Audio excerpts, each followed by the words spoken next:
Welcome to the sealed pages of Verglas on our Rollers of Fate channel. I am Cisco, one of your DMs, alongside with Mo. Hi, I'm the other As DM. you might have noticed, yay! Yeah, he's the other DM. As you might have noticed, we have two DMs. We cannot be separated, so we decided to run a campaign together. But enough about us. Let us introduce our cast, starting with Luke. It's definitely not distracted. Hi, I'm Oh, Luke. I'm no. playing Bryn, paladin, out to do good and to candle some mysteries. All right. Amazing. Andy. Definitely prepared. Hi there, I'm Andy. I'll be playing Bruce Lockwood, aspiring barbarian and currently nervous wreck after his experiences in Baldur's Gate. Yeah. Welcome back, Ross. Thank you. Hi, I'm Ross playing Aki, Dragonborn Sorcerer, who has a tendency to wander off, it seems. All right. Cheated. All right, David. Hey everyone, I'm David, and I play Dorothy Lavenbloom, the proud owner of the Blushing Bosom Brothel, a bard and woman of imposing stature who just got a new coat that she still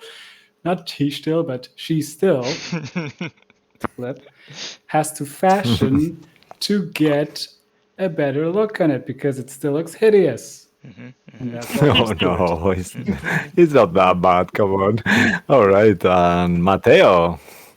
Hi, I'm Matteo. I play Morkur Firebrand, who is a monk dwarf that is completely out of his element in Baldur's Gate and is looking for one of the famigerated books of Ken. All right, and last but definitely not least, our luckiest player, Lucky. Alright, I'm playing Gravon Dreg, fighter, rogue fighter, very sneaky, but always fun to be around. And a thief. All right. Goddamn thief! That's what he is a thief! Yeah, I was never caught. I was never caught. That's true, that is true. yeah, a thief Only a is thief never a if you're thief. caught. Yeah, amazing. Pledged. Anyway, I'll pass it. I'll pass it back to you, Mo. Yeah, so this is just a quick announcement. So those who are new to the stream, have not watched the previous episodes or our other stream, please go onto our Twitch or YouTube channel, which is at rollers_of_fate, where you can find all our previous games, including our Strahd game, Dining in Barovia, which airs on Sunday and is DM'd by Cisco. Those who want to send us fan art, please send it to rollersoffatednt@gmail.com. And finally, we have a Twitter channel, which is rollers_of_fate_dnt, where you can catch up on our up-to-date news and anything D&D related as well. But apart from that, I believe that's all the announcements. And let us see what mystery shall be revealed today. Back to you, Cisco. All right, let me just indulge you with some illusionary realm music. Best part. Books can hide secrets awaiting to be sailed through. As you dive into their pages, seas of discoveries open ahead. Sometimes legends, myths, and lore. Other times slay injustice and loss. But rarely, a tome is not a tome, yet a doorway for a pure heart to beat once more. Previously, as our heroes explore Baldur's Gate, searching for Amberdoom books and the White, Morcor and Grey confronted the unfairness of poverty as they dealt with some clever urchins, kids that tried to snatch their gold and establish a convenience alliance between each other, becoming acquaintance now. Meantime, Dorothy, Bryn, Aki, and Bruce experienced the class difference as they traversed through Hightown.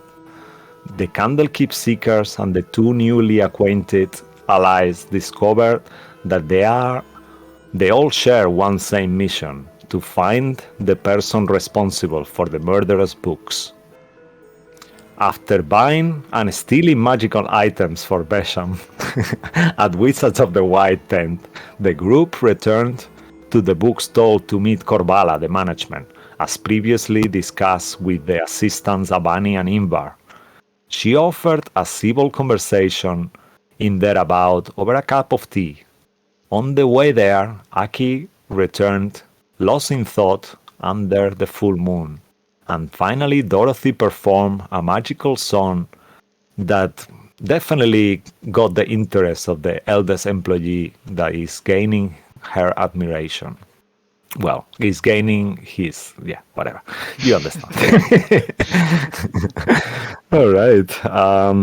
And let me give you, as you enter Blackgate district, in the northern neighborhood of Blackgate, 1 hour from the White that you've been traveling, the city is part of the outer district, a sprawl of settlements that stretch the cities beyond the actual walls.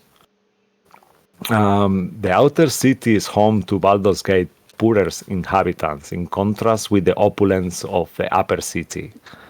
And our story starts as you still walking through the district. As you look up into the sky, you see the full moon on a starry night. Ramshackle huts and flimsy tents and black alleys with shady figures hidden away. You feel the warm wind touching your skin, and you smell the stench of the stable horses and other beasts that permeates the air. You hear the sandals of Grey kind of like making a smooshy sound, like quick, quick, quick. And also you hear some night crawlers and some stable animals quietly around you. And you are at the moment with Corvalla, Abani, Imbar, and they are carrying a cart pulled by a donkey. And that's where you are. They are in front and you are pretty much behind. So if you want to discuss things, now is the time. I'll leave it to you guys. I'm glad you're back. Hey, where are you going? What's with the bag? That's the best part. You see, this is a magic bag. You put stuff into it, and you can put so much in, and it weighs the same. It never gets full. Well, it gets full eventually, but not for a while. Look how much stuff I put into it. And he just sort of opens it up and he starts pulling out different things and show. Look, my bedroll, my rations, tinderbox. And he's just pulling out all these different things and shoving them back in again. He's quite excited about this. Oh, so nice. Looks nice and cheap. Nice and cheap, yes, cheap. Ah, yes, that not such a good thing. I spent all your money. Ah. However, okay. This is a shared item. If you need anything put in here, you feel free to. I can be the pack horse for the group. Okay, sounds good. I think Aki falls into step with Bruce and starts emptying his pockets. Oh my, it's quite a lot.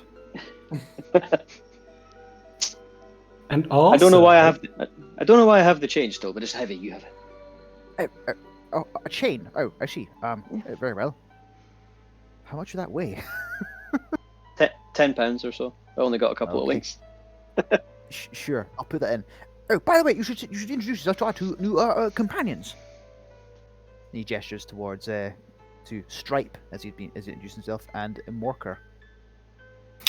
Actually, would you mind describing yourselves back again for Aki? Well, Ross more than Aki, if you don't mind, please.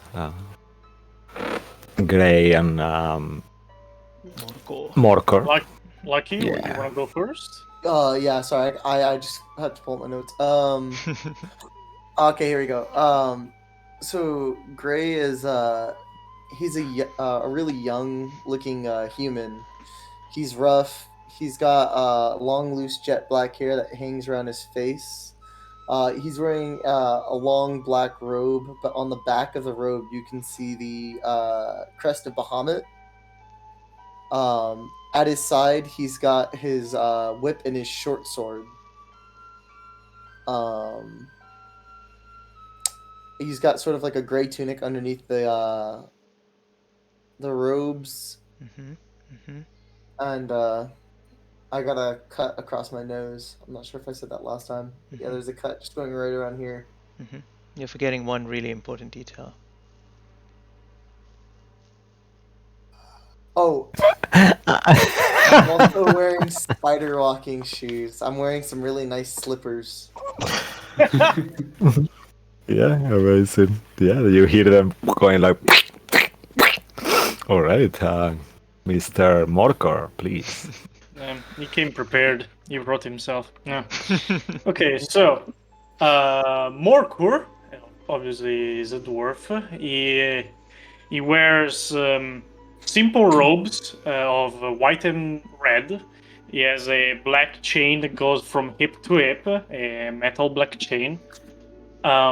He's mostly bare-chested. He has a piece of jewelry around his neck, who is also red. His hairs are tied up in a knot behind his head. They, as much as the hairs of his beard are white, only that there are two stripes that go down his cheek of his beard that are also red, and his eyes, his pupils, like his iris, actually his pupil, not his iris, is completely white. Not white as you like he is blind, but you could easily mistaken him as someone that is actually blind.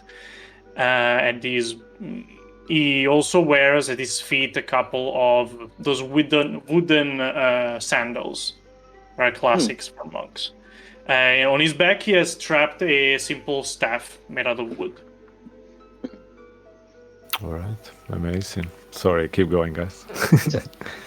Yo, he's called Stripe, but he's got stripes in his beard. It's going to be very confusing. What's that noise? Are your feet wet? Are you talking Yeah. to me? Yeah. Um, Why are your feet making that noise? Why are you wearing those shoes in the Well, mud? If someone had gotten my boots back for me, I'm just gonna glance at the rest of the group real quick. I've acquired some new shoes recently. Ah, Wait, acquired. Did you just take them? No. It was the employee discount. Could you roll a deception check? Yeah, no, roll a deception check. Can I roll insight as well?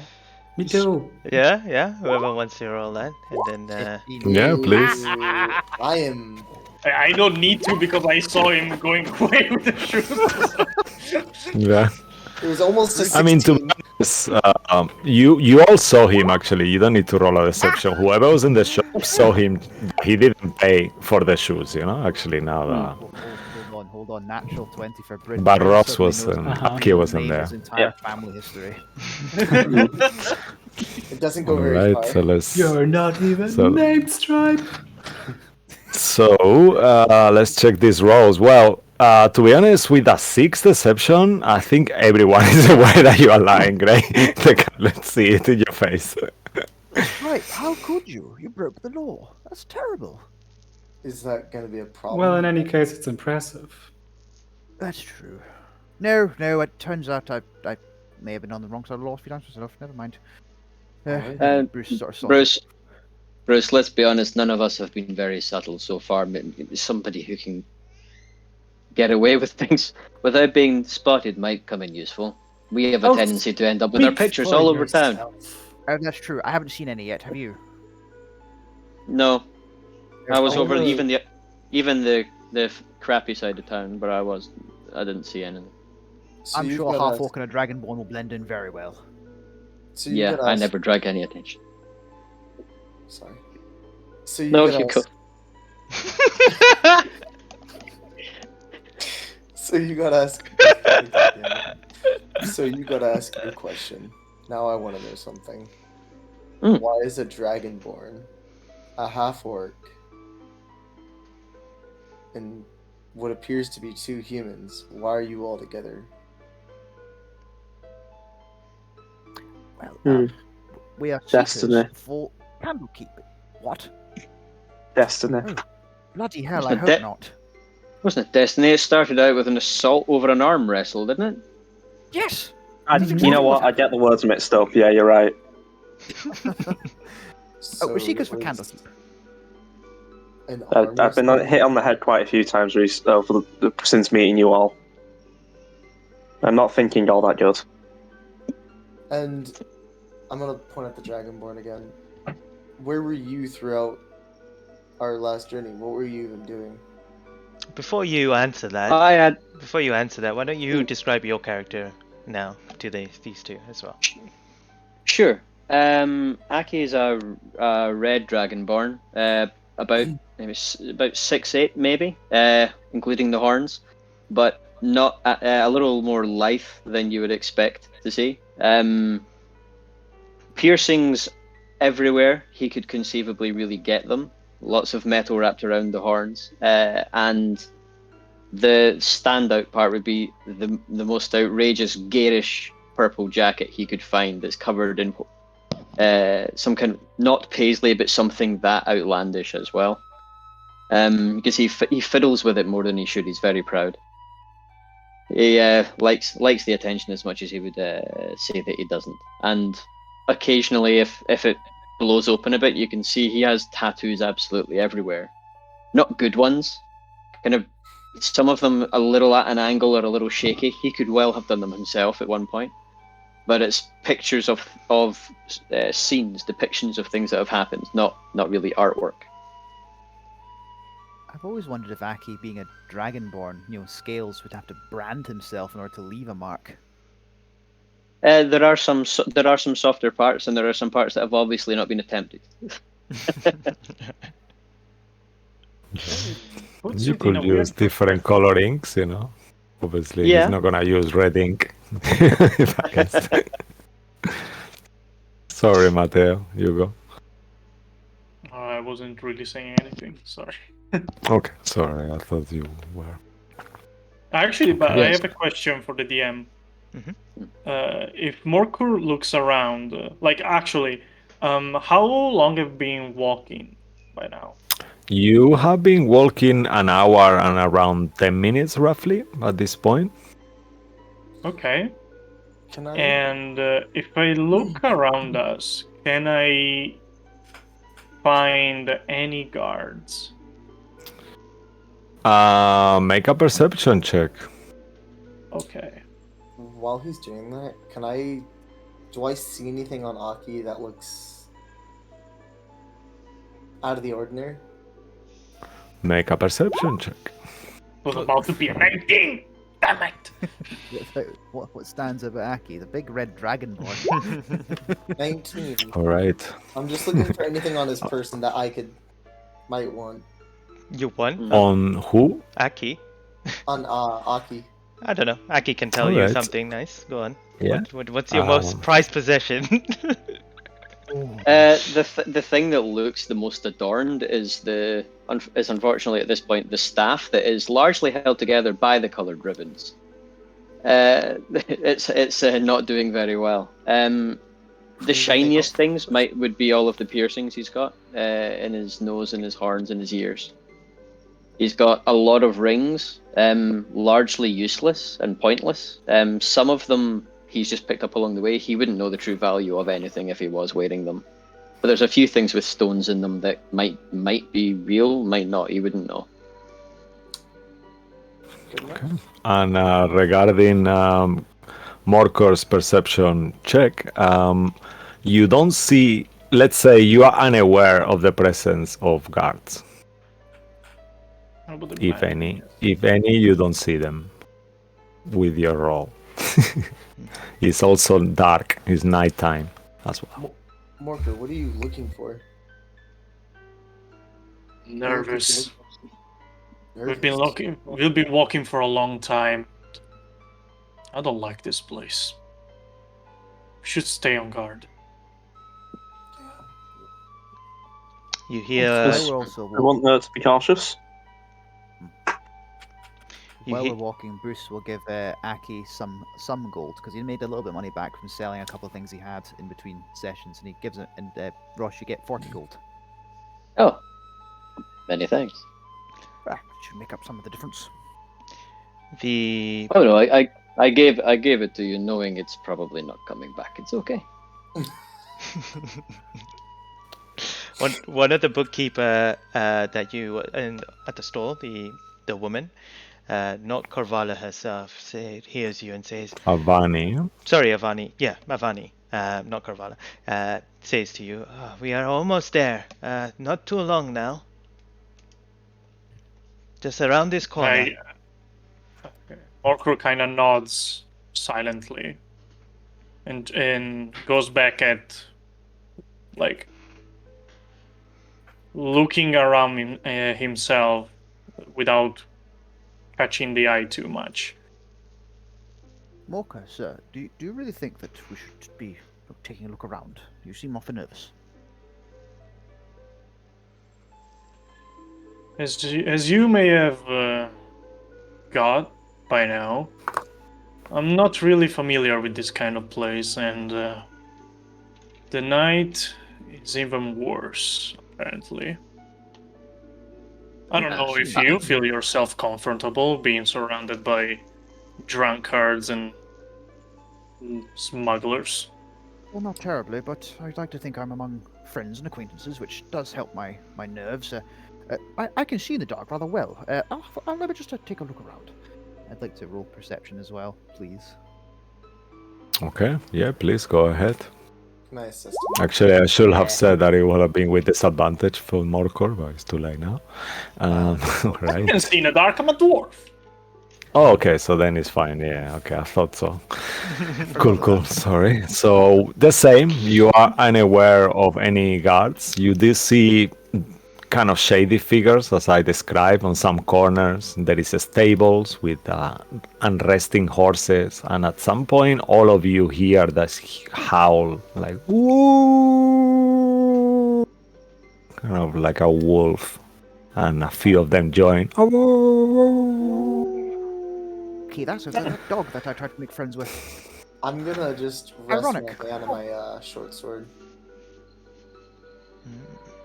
The wolves are the Right. least of my worries while I'm in here, to be honest. I'd like to talk to Corvalla. All right, you start approaching Corvalla. She looks at you. Are you right? Her first reaction is to kind of like move, like woof, like she is not happy that you are there. You kind of like surprise her, and then she says that. So, tell me about your bookstore. I want to know. No, with my little boy, sweetheart. Like I told you, we speak in our house. Nearly there. Don't be impatient. And she actually points out, we just here. And she points out to a dilapidated hovel with wooden walls that is located on a narrow street tucked away in a corner. This is my house. You see, beautiful, huh? Definitely not beautiful. I'll simply just. I'll walk away, I guess.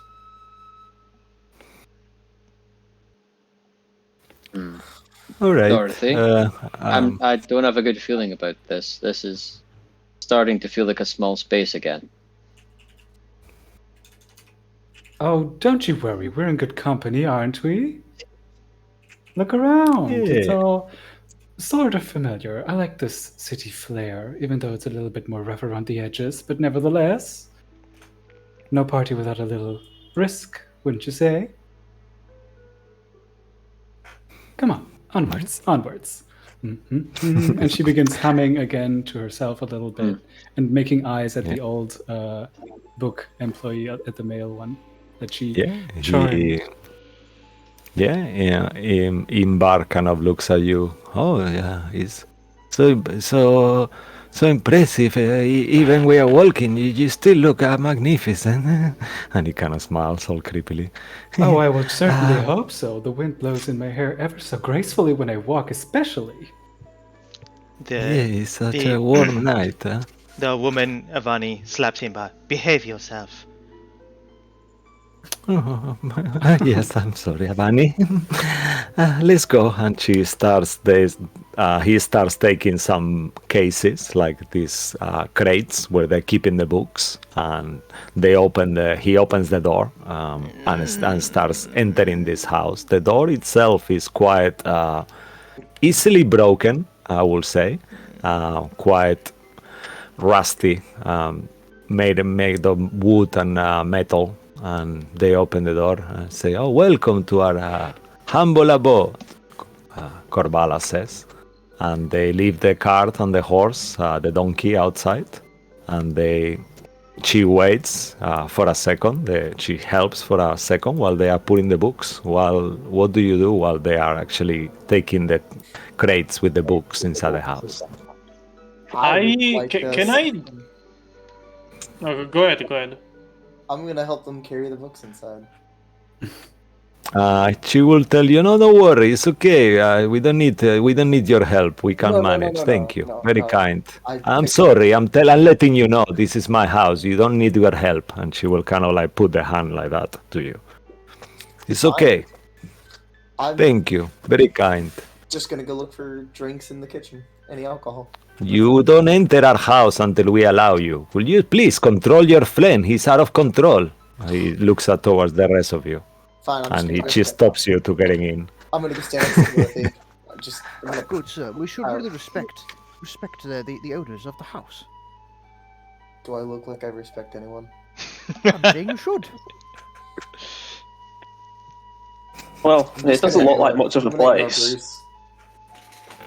All right, let me give you a little bit of visual, actually, for no apparent reason. If you could put your... Yeah, let me just make sure this is on the right thing. Yes, cool. All right. I actually would like to take a look around as well now, whilst... Oh, no.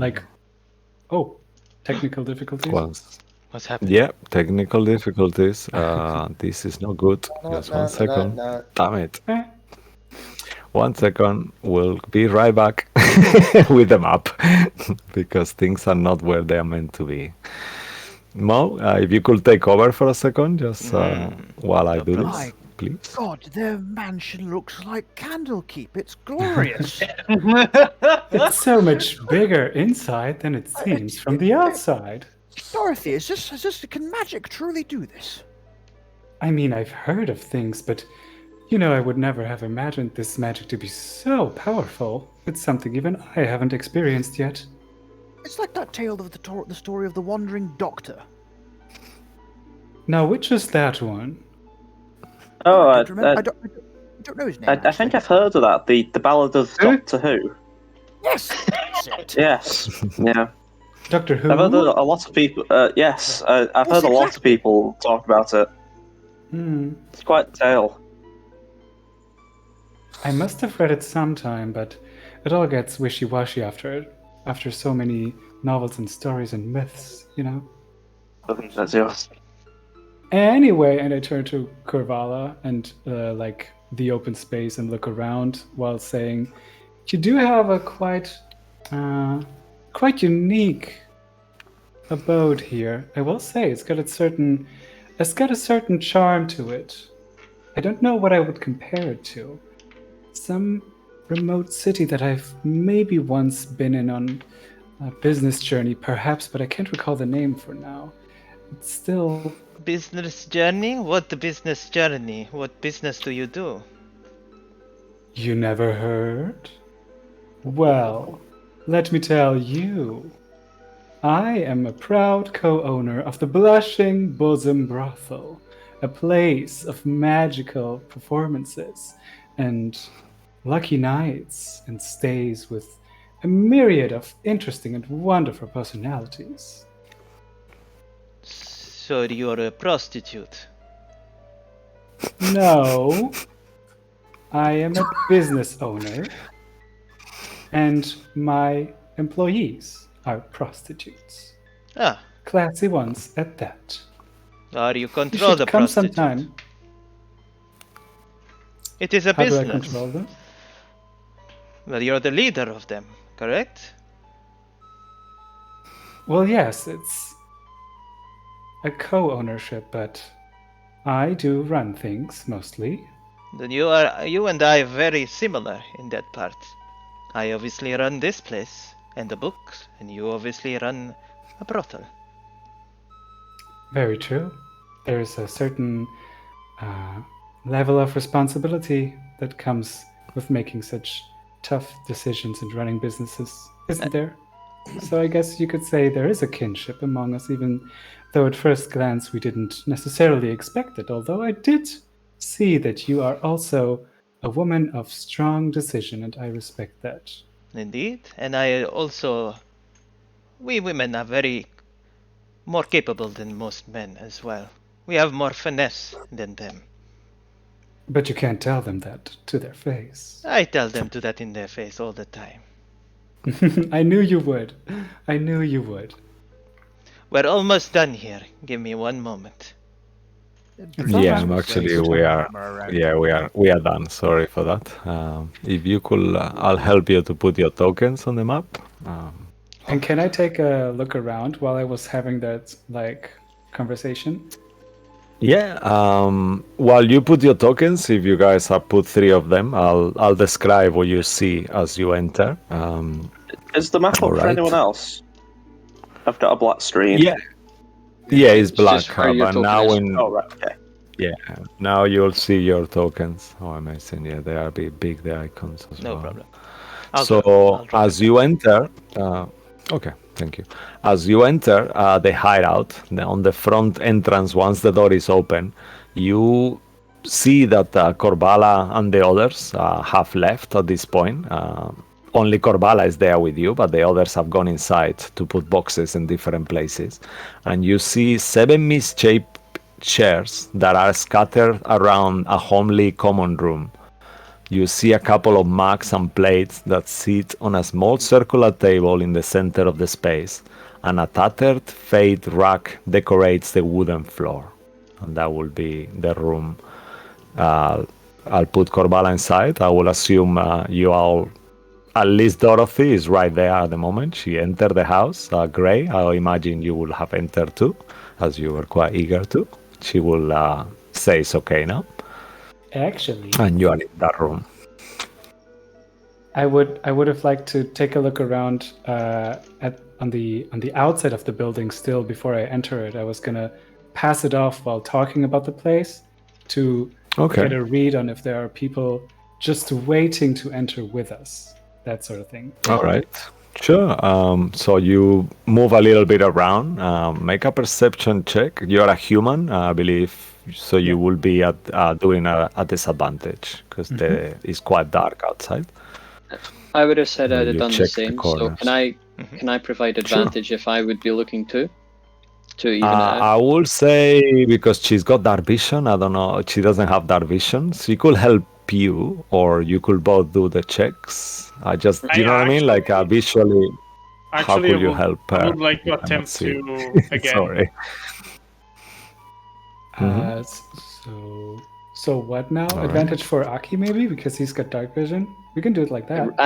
Aki does not have that. Yeah, Oh, that's my concern. Can I just rule I it can for help. you guys? So, in terms of perception, you can't really help a person with perception. You know, it's either the individual person, unless you have an item, binoculars, or a telescope or something like that. Then you can use that to gain advantage and stuff. But for perception-wise, Makes sense. you won't be able to help. You can't hold a person's eye open to receive or something like that. So individual rolls, and then if you have disadvantage because of dark vision, then you will have that. Oh, I should have stole the candle.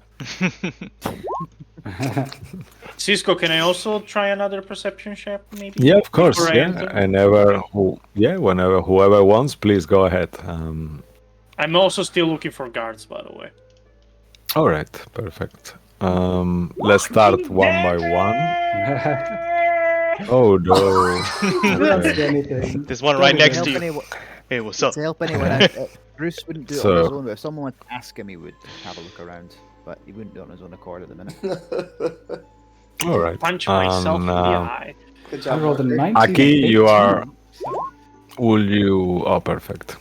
Okay, so good. So you see, in the end, it works out. So I will say that you two are the only ones who see things. Actually, Gray got a really good perception check. So as you scan around the property, you see it is pretty much an unlooked after garden, quite dead plants, rubbish, kind of like rubbish on it, and nothing really of interest. You don't perceive any figures. You definitely, Morkor, don't see any guards. You are confident 100% there is no guards here. And Bruce, you said you might have not made it, so Yeah, otherwise Bruce you won't will unless see someone very asks. little as well. Yeah, he's Yeah, not really looking. okay. If someone asked me, but nah. All right. Okay. And that's what I you guess- guys see. I guess Aki would rather walk in than be left outside. Do I Right. see any booze? You see there is like drinks on the table in the middle, but they don't seem to be alcoholic drinks.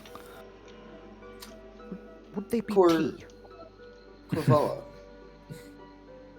Say it again, Lucky. I was gonna ask Corvalla. Yes. Surely you seem like a renowned and respected, individual. Do you have any booze? Yes, I am. Unfortunately, we are not kind of indulging kind of people. We are hardworking people. We don't drink. I'm sorry. But Imbar is putting the kettle on. Perhaps you want some tea? And she looks towards you, Bruce. I would And love biscuits, some. like...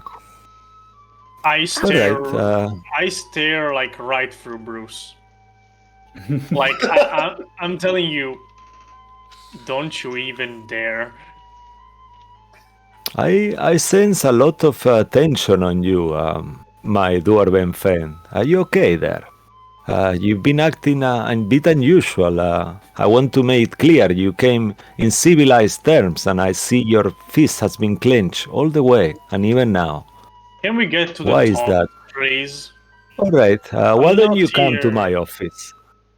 Please, We are if you are in all a hurry to here talk. to inquire about your books, lady. All right, my name is Corvalla. Thank you. Sure, please, follow me. And she starts taking you through a door that you see there right in front of you, Gray. She kind of like pushes through politely and passes by you. You hear also next door, there is another door there in the same room where you are, and you hear some kind of cooking, and there is a smells of fresh food being prepared, but you haven't been offered any. And that's where Imbar is there putting the kettle on. And she takes you through a corridor dormitory, pretty much. So you see there is a wide corridor, and it's got lots of cots on it. There is actually 6 cots. At the moment they are empty, but you hear noise coming from another room that is on the north side of the map as well. And you see a door at the end of the corridor that she passes and said, "Oh, this is my humble office. It's gonna be a little bit tight, but we can all squeeze in, all right?" And she just opens the door. "Please, follow me." And she goes inside the room here, towards that door. This While we're door walking here, in, sorry. I was saying to Matteo that he can roll up contested persuasion checks. He can convince Bruce not to eat or drink anything if he wants to do that. With how well I'm rolling, I will surely persuade you. No worries. It's 7. Let's see what I get then. A 1. Insight. 14. Morka, I'm sure it's fine. It's fine. It's fine. At least we're out of the city, and we both wanted to get out of that, didn't we? We're in a comfortable house now. It's rather lovely. Just let him taste test. I mean, if it's poisoned, it's better that the half-orc finds out than us, Morkor. He has a point. Was Well, that an Alright. issue? I just wanted Found the biscuits. hatch. Did I hear Gray say that from where I'm standing? right beside I will Marco. say so. Unless he's whispering. Were you whispering, Gray? No, none at all. No. Yeah, so you will have. Then I am not particularly liking how they're talking about Bruce. I think Aki is going to make the sound of the squidging from those sandals as loud as he possibly can with thaumaturgy, just making a similar noise. Does thaumaturgy You affect hear- clothes? Very petty. Yeah, Bruce- you Bruce hear. did very It's just a good noise. vessel. Yeah, you hear that noise of your sandals squeaking, but you are not moving at the moment. There is It's a like that. there is a SpongeBob door there episode. that they went through. There is also a door there Ah. that you passed, and that's the door that you came from. Just so Yeah. you guys know. Okay. As I assume you all will enter the room to speak there. I know it's gonna be a bit crowded, so feel free to no, put I your am. icons on top of each other. So Luke? you don't wanna talk to her? Some of you stay out. I'm just gonna hover in the frame of the door, just like leaning against the door frame. All right. While he's hovering Alright. on the door frame, I will sneak past by him uncomfortably close. Oh, sorry. And say, sorry. Oh, don't mind me. I just gotta squeeze through here. Just Don't- 1 second. Okay, watch where you keep your hands. All right. Just to clarify, On the you said map, there which was- one is the door, by the way? This one right here. Okay. Yeah. Yeah. I'll be really careful as I enter, because I'm practically expecting a trap or an ambush from like in any moment. Mhm. Can I do a perception check? I know I'm Yeah, let spamming. me I'm spamming you with. Let perception. let me describe you the room, and then you can do a perception check if it's okay. So you see a large wooden desk that takes quite a big portion of the room. Atop the desk, there is a quill and a bottle of ink. Sit next to a leather-bound journal. Then there is a pair of decorative swords that hang behind the desk, and there is a single bed, kind of like it's been folded against the western wall. So it's one of those beds that kind of go up. So it could go down and then it will take quite a big partial. And you ascertain that that's where Corvalla potentially sleeps. And please make a perception check if you want to see anything further than that, Morcor. Can I roll higher than a 10? Let's find out. No. No, Nope, not today. 7. roll 20 here. So you don't Stop trying to you look. don't Your really pupils are see wide. anything else. Just realize that there is also like some kind of rag on the floor as well, but it's kind of like a carpet, like a big carpet. We have a drinking game for tonight. If Morker rolls double digits, take a drink. And at this point, Avani,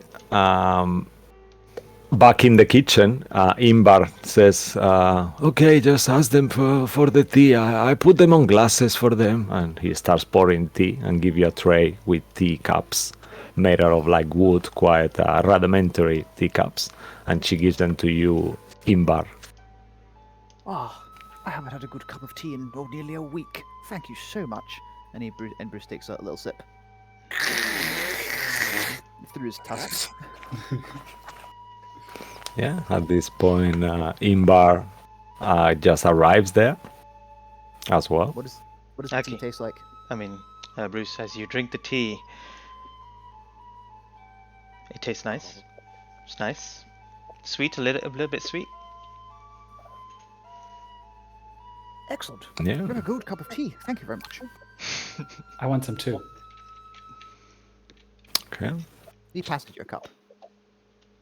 Thank you. Morkur sighs heavily. In chin. I'll just pull out my water skin and drink from that.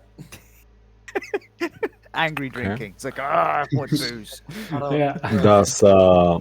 Does Aki drink tea? You're muted by.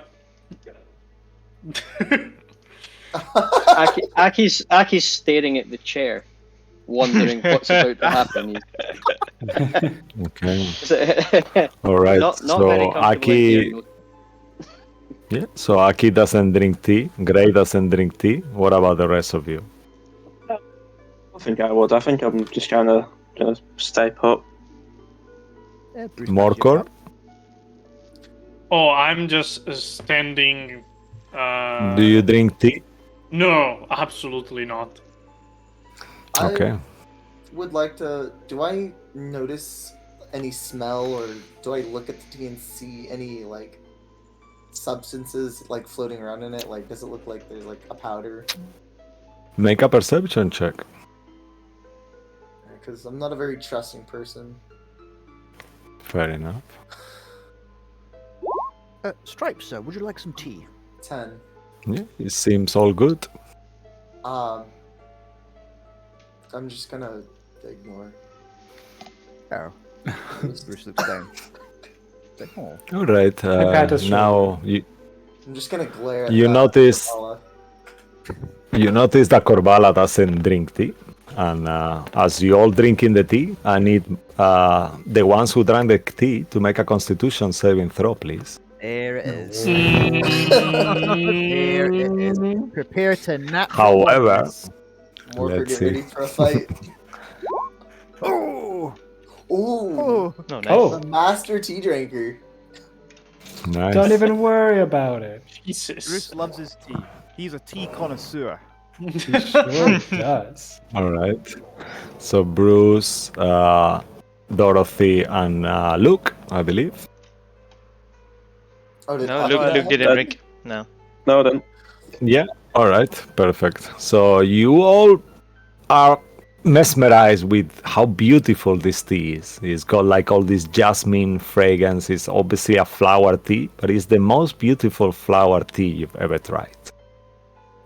Considering there's And, no Constitution save, do we notice anything with this? I'm only asking since we go over 20. No, you notice the flavor is beautiful, but You know you what? don't notice anything else.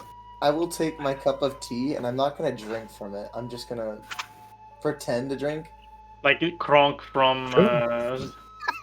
And then Make a deception check and a sleight of hand check. ooh, Or you choose sleight of hand or deception, whichever one. I'll take sleight of hand. Sure. I mean, Sorry, we robbed you of all your Worker, luck. why? yeah, as you do, it kind of like a bit of tea spills, and you spill some on the carpet, and you see Corvalla looked. Oh, be careful! You split on the carpet. It's mess here now. Sorry, I've It's had okay. better tea. No, it's all right. And as you look around the room, you see it's filthy. So you kind of surprised, like, why is she concerned if there is a little bit of tea in the floor looking at the state of this place? And she starts talking. In that Mhm, case, I want to please. just spill my tea on the floor. Make a Intimidation. which check would that be? Yeah, intimidation. Yeah. Are you doing in front of her, like I just defying her? Eye I noticed contact. she's getting upset about like how like I mean the place is a mess. I just want to spill it and see what she does, like why she's getting so upset. Make a rudeness check. Okay. It's still. Yeah, a make place. make an intimidation or persuasion, whichever. Depending, I will say probably persuasion because are you trying to scare her or just make a point? I just want to see How she reacts. how she reacts. Okay, so in that case, just make a charisma check. In that case, to start with, see how she takes it. Ooh, just a basic Straight check. charisma. Ooh. Yeah. I love that question though. Are you trying to make a point? That's what we point. She looks at you. Yeah, she looks at you with a stern face and said, "I really don't like how you behave. Perhaps your parents didn't teach you good education. But don't worry, I don't want to argue. I'm here to talk. So, could you please control your friend?" And she looks at the rest of you. It's not very nice. I am appalled and aghast. It's a waste of good bloody tea. Oh, shit. I agree. Yeah, and it it's tastes so nice. You don't know what you're It's our- wasting. It's our finest flower tea selection. Anyway, enough about tea. I believe you wanted to know a little bit more. What was your name? Dory, you said? Dorothy Lavenblum. Oh, Again, all right. pleased to make your acquaintance. Yes, Bit of my a hint. apologies. I remember you introduced. She kind of like takes it and kind of like bows. She doesn't kiss your hand, but she kind of like does like a bow in a way. And she starts saying, okay, so you were telling me that that you come from an institution that you choose to be unnamed. I mean, I want to have an honest conversation. So I will tell you my part, but you need to be honest with me as well. So which institution do you represent? Well, now that we are in private quarters, I think it is all right to disclose this information. Anyone else, chip in if you feel uncomfortable with me disclosing where we hail from. I cannot speak, however, for our new companions, Morcor and Stripe, was it? Over here. So, the four of us. We traveled far back from Candlekeep. Does that ring any Alright. bells? Candlekeep, that's the big library, yeah? Very popular institution, yes. That's beautiful place, and that's where you come from Candlekeep. Yes. Did they send you, or you mean you've been traveling there and back? They actually sent us on a mission to inquire about this situation with the books, so we are in their official business. And what are you? What about you? What was your name again, sir? And he looks towards you, Morcor. I'm in business here from the Guruara Temple, my masters.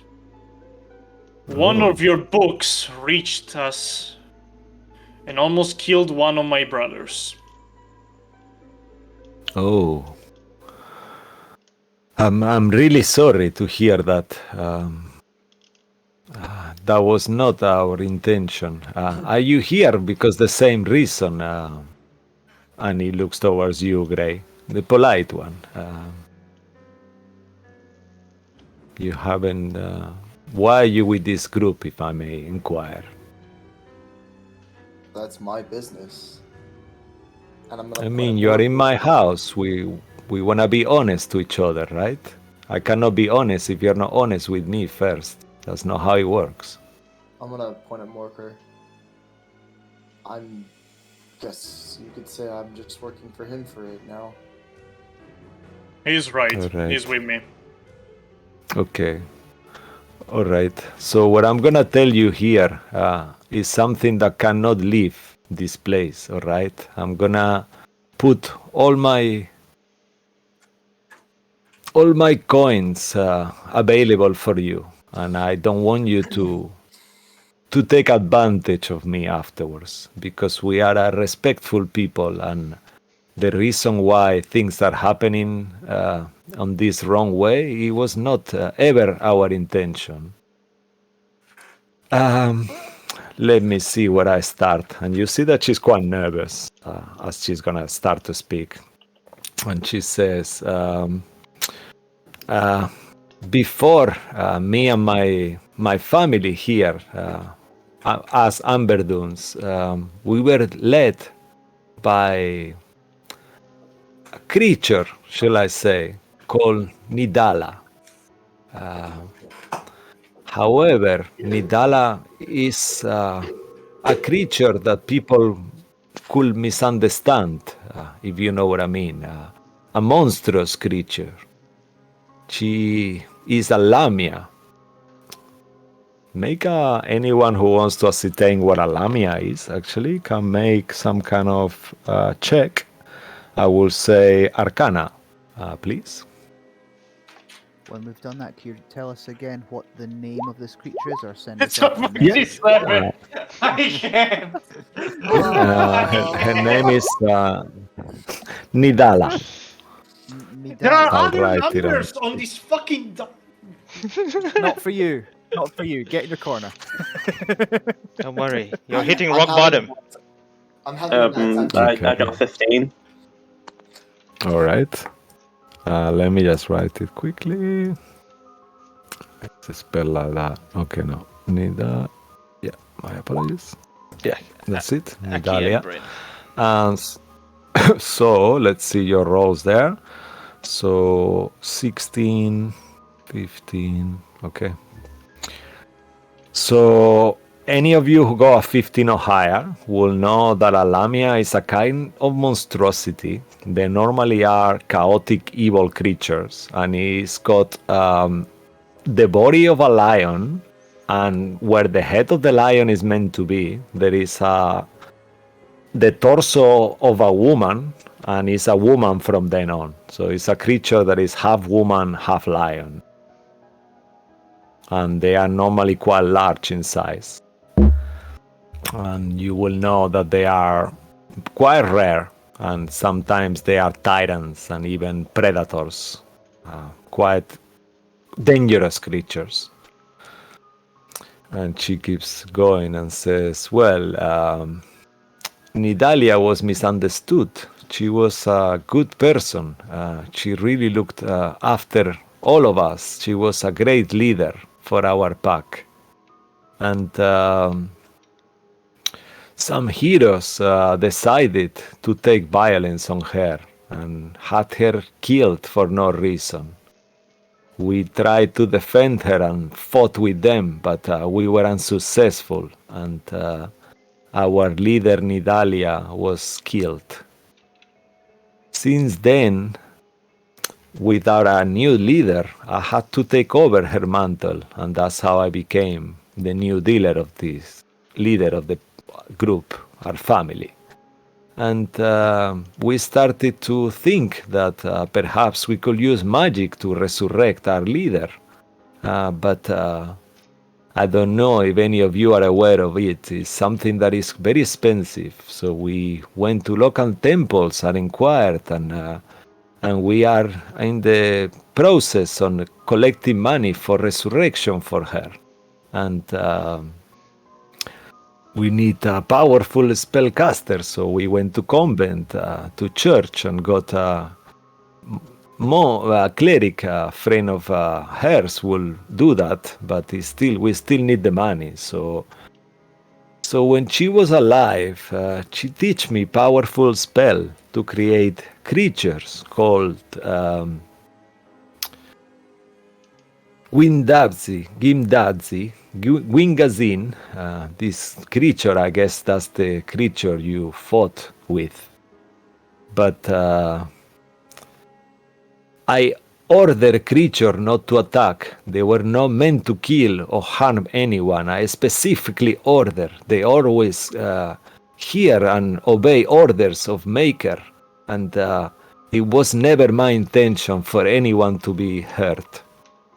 For that, I do apologize. I'm sorry. And she looks towards you with a very honest, I'm sorry, Morkor.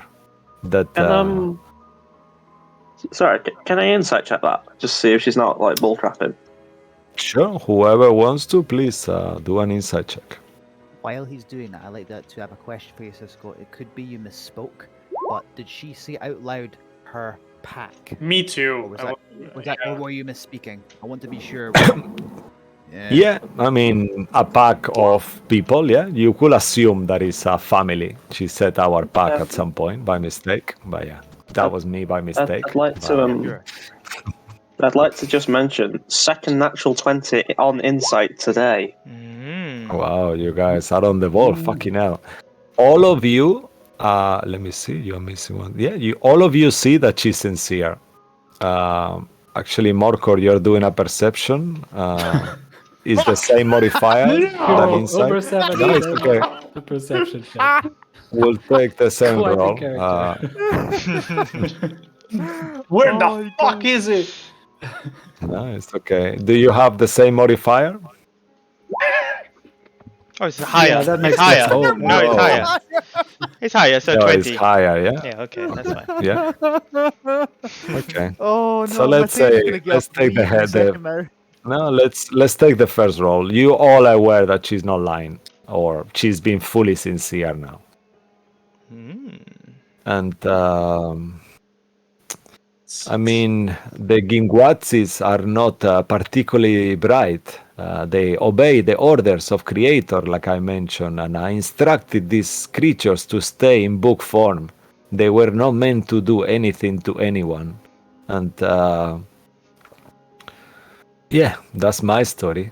And she looks at you. Above game, how are these creatures created? Are they a side effect of the stuff they're doing to try and resurrect Nadalia? Is that what they are essentially? So she will say that she is making books. She hasn't got there yet. At this point, she hasn't tell you why she's making the books. Can I do an investigation check of the room and the books in it to see if any of them look the same, and if these things are in the room with us? You could make a perception check. You cannot actively make an investigation check without going through her stuff. And if you want to do that, she will stop you. Though. I will assume. Okay. I'll take it perception then. Bruce, Yeah, of course. you can go ahead and ask the question. I will. Yeah, when, please Austin ask. is next. I've got nat 1. Let's just say I stubbed my toe and got distracted. Yeah, you actually, as you're looking around for a second, you touch your chair where you are seated, and there is a piece of a splinter that actually pierces your finger, and you feel like you see a little bit of blood comes out. And she looks at it. And then she looks down. Oh, okay. Do you need that treated, darling? I think it would be more interesting if I did this. And I'll just reach it out. Why are you weird about that? Oh, I just don't like blood. It makes me dizzy. Do I amazing trust her insights. when It she says does. she It doesn't tastes like blood? awful. Say it again, guys. I heard Luke. Lucky, go I said, ahead. Do I it does. Tastes awful. do I Sorry. trust her when she says she Yes. doesn't like blood? Do you... I'm sorry. Do I trust her when she says she doesn't like blood, or is she looking at that blood like it's like her next meal? Make an insight check, please. Come on. It was almost a 20. Yeah, she's truly honest. And she looks towards you, Bruce, as you were about to speak at some point. Sure. I'll ask while I'm asking the question. I would like if you can tell me no, because we're all doing it right now. I want to insight her reaction to the blood as well, and then while asking her about the books. So, you're telling me what on earth? Why on earth are you creating these book creatures to resurrect your friend? It just doesn't make any sense. And while asking the question, I'm paying attention to see why is she looking at Aki like that. You see that she's not telling you the whole truth about the blood. She just feels uncomfortable. You are not sure why, but there is something else to it, for sure, that you can see. And she responds, well, we thought the quickest way to make money was to replicate the very expensive books. We have a very good collection of books, but unfortunately not all of them are so pricey. So we thought if I can replicate and make more copy of same book, I could sell more, and then we are very close to making the whole money to resurrect her, and then once that's done, we will destroy all the fake books. We don't want to run illegitimate business. We've been working hard for a long time to have that shop. It's very expensive in High Town. The rent is extortion, but we need our leader. We are lost without her. I am not magical in the slightest sense, but why on earth are these monsters being created when you are copying books? Surely you just need a printer, something to print them, or a person to write them themselves. I mean, it it takes weeks to. You cannot just write a copy of a book and make it the same. They are very high quality paper, high quality inks. We don't have enough money to do it in that way. So with this spell, this Ginguazin can take whichever form I chose to be once I create them. So I decided to make them to look identical to expensive book, so I can sell them again. But I never imagined things will go the way they did. I mean, this ritual is very specific, and I wasn't even meant to debug that I'm able to do this. But sorry. yes.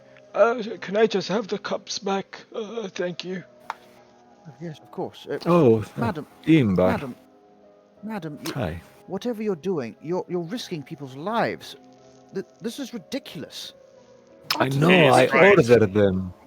I ordered them not to attack. How was I supposed to know they will disobey me? They are compelled to obey me. I don't understand why they attacked you, and now I'm very worried because we sold I think 3 books, 4 books in total. So now all those people from the books are gonna come to my store. This is horrible. My God, what I'm gonna do now? You are worried about the people that will come to your store, not about Yes, of course. what is going to happen to their relatives, themselves.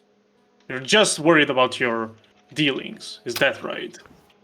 I mean, you are here because you are worried about the dealings of your people as well, or are you speaking on behalf of the Forgotten Realms? I mean, you have your own selfish mission, right? I am speaking for my temple, and I'm Yes, sorry so I'm for your speaking loss. for my people. I'm Exactly. sorry too. I'm sorry for your loss, lady, but this is too dangerous to continue. So there are 2 ways as I can see to it to be sorted with. We can either report to the guards and have them deal with you, or we can deal with this between us in this room. That's your That's choice. why we are here. Yes, we are here to make friendly dealings. Reporting to guards will not make any difference. We are respectful business people, and you are, I'm sorry to say, you're just adventurers. There is many adventures in Baldur's Gate. I That sounds familiar. I take out the letter that was given to me by my master of my temple. I think I may be an adventurer and a stranger to these parts, but I have people that speak for me, as I said. I think the guards will take a listen to the leader of my temple. Could let's have a look at that. I hand it over. She looks at all of you. She opens it carefully, starts reading, and you see worry. All of you can see that she's very concerned. And can I divine sense while that happens? Sure. You use your divine. Make our. I'm gonna. We're gonna do some mechanic. I should have told you out of game. Yeah, right. Every time you use divine sense to ascertain the alignment of the creatures, I will ask you to roll a religion check on top of that, and right. there will be a set DC that you will not know. So, but you will. Okay. Well, that's a 4. And there's a chance All right. Bruce has one more question for her. Of course. With a 4, you don't detect any evil or any fiends or undead or celestials, I believe it is. Yep, fair enough. Please, Bruce. You said that they should be bound to and compelled by you, yes? Yes. Who else has access to them upon their creation? Is it just you? Only me, yeah. It's a ritual that only I know because Nidala and I, we were very close. Closer than friends, if you know what I mean. We were inseparable, and she teach me this magic. I do know a little magic. And when you make these creatures, you can choose the form, and they are bound to obey me. I guess, could you please describe to me what happened exactly? Because I've never seen anything like this. Did just the book animate itself and attacked?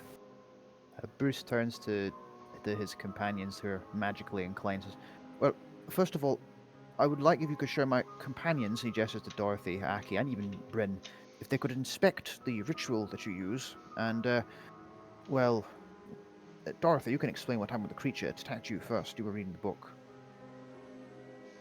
Yes, as I think I stated it earlier today, but I just read it, and it talked to me in my head, telepathically, wanting to devour my everlasting soul. And then this ball of doom appeared out of the book and tried to kill us. Apparently, this happened to two other people at Candlekeep as well. And and he turns to Morker, your brother. Yes, that is Be the four correct. people. I'm ever so sorry. That sounds awful. So you're going to stop selling the books, right? Yes, of course. Oh God, why you're did I going- do this? To give back the gold to those you sold the book to? Oh, that's a different story, my friend. I'm just gonna rest my hand on my sword. And Really, why a new refund policy Yes. is what you're quibbling with? Really? I mean, regarding the question about the ritual, I wish I could share the ritual with you, but unfortunately, I'm under a Gia's spell that Nidalia put on me to share knowledge. This very dangerous ritual if it gets in the hands of wrong people. So I'm afraid You mean I'm like how unable. those books are going into the hands of those who are dying? Yes, I mean, I feel very bad about it. I'm willing to make amends. So did the dead What? people. They feel terrible. No one died, my friend. Not Didn't for lack of trying. Morker, didn't your brother die? Or No, I No. read on the letter. He's recovering, but he's being badly hurt. I'm sorry. I never intended for that to happen. I want to make amends. But I will stop selling the books. Definitely. Yes, I will do that. I didn't know. But Do your employee know about the ritual? Do they know how to perform it?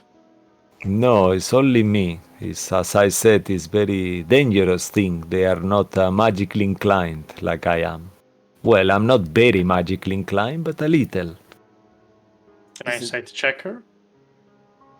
Sure.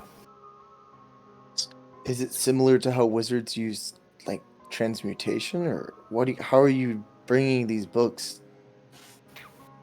I cannot speak about the ritual, but it needs a certain amount of components and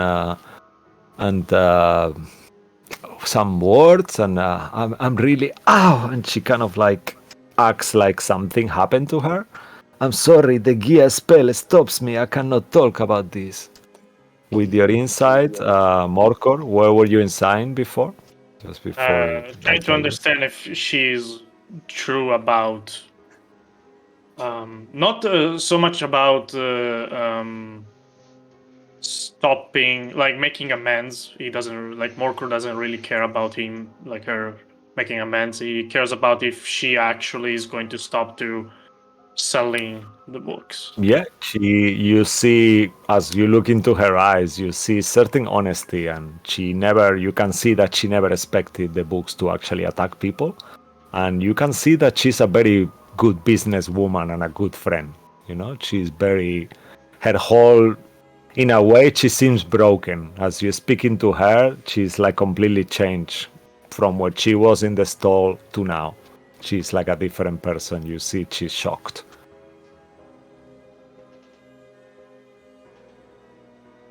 Can I So- go into the hallway and see if there's anyone around, or see if I can find peek through any windows or doors that are open?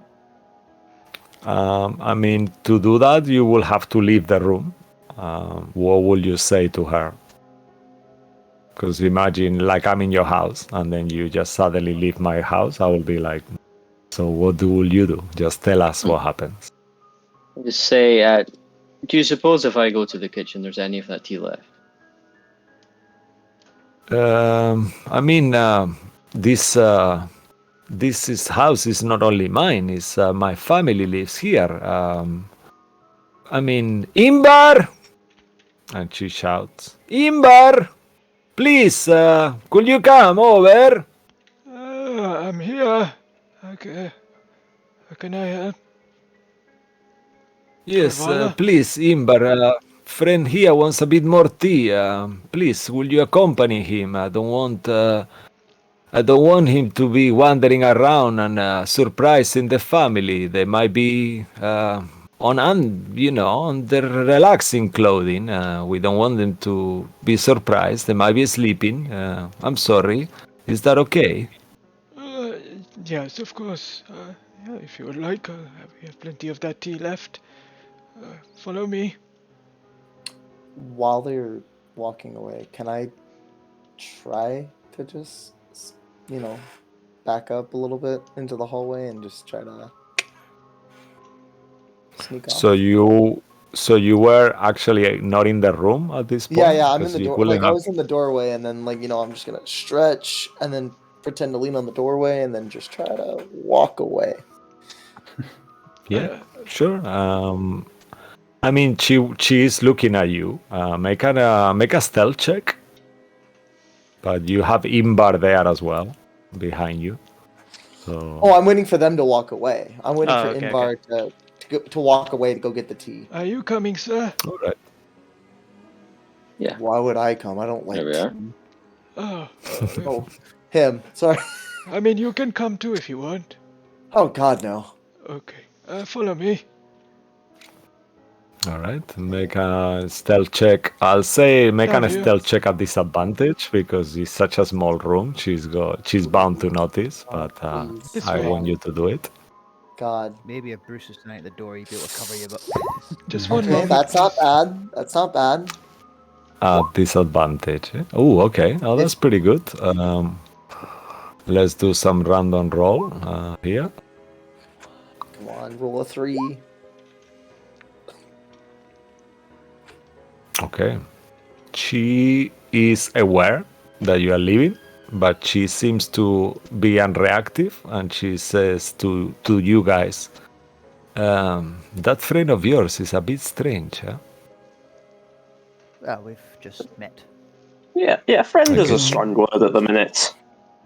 I guess he needs fresh air. I don't feel comfortable with him gallivanting around my house after he spilled the tea on my floor for no reason. I agree. It was rather ghastly. I have a proposition for you, if you'd be so kind. My friend here, and he gestures to Bryn, is a paladin of the noble god Tyr. If there's anyone honest and honourable enough to conduct a fair investigation of what's been going on with this terrible event, it would be him. Okay. Nice, impressive. I saw you have a lot of armor, but I wasn't sure why. I thought you were a knight. No, I am a paladin. I'm here to find out what's what. Oh, we are also religious people. We are as well. Mm. Not Tyr, but yeah. May I ask, who We- do you observe? Well, they call her some places. They call her Shar, Other places they call her Mother Night. I see. You can make a religion check, actually. Whoever. Sure I'll give you advantage. Bryn.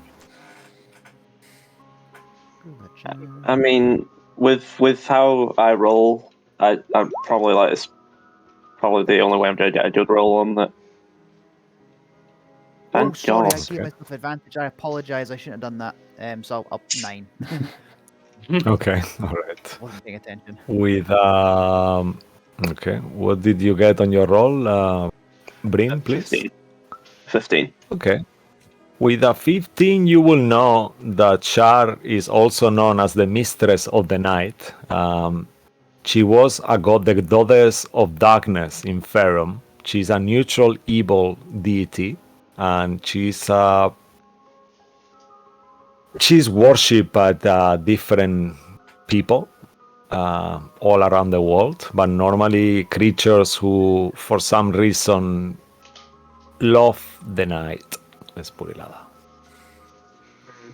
that. Hearing that, I'm just kind of say, well, you know, I think we've made some quite strides. I think we should all head out since, you know, you're fine with getting rid of the books and not selling them. You know, we killed the books that were attacking us. I think we're fine. I'll just kind of gesture to everyone. We should just go.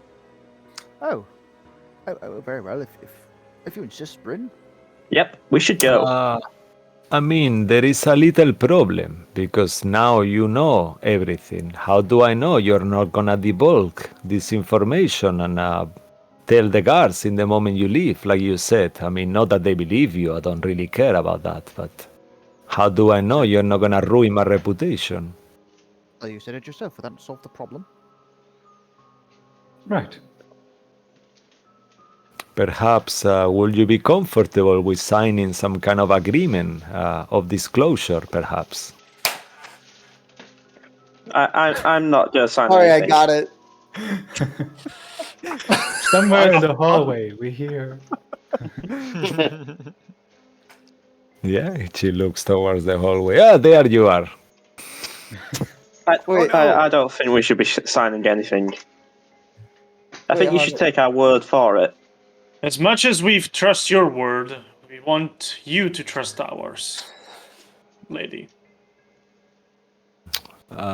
Sure, dwarf. She smiles with a cheeky smile. I as she says dwarf. extend my hand to. I'm asking for my letter.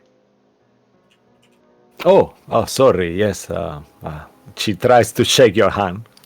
Before that, well, how do you react? Actually, I actually take his her hand in. Like I clutch her hand, and I shake it.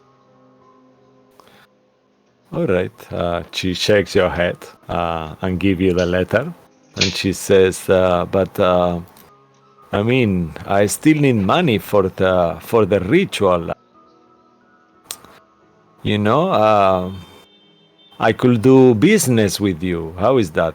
We can do business together if you want." Sorry for the ritual.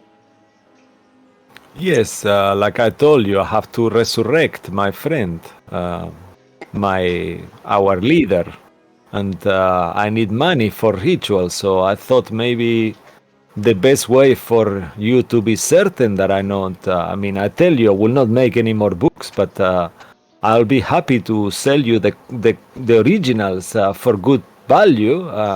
Perhaps that way that could be an amends, right? Am I still holding her hand? At this point, she's let go. Otherwise, it will be super awkward.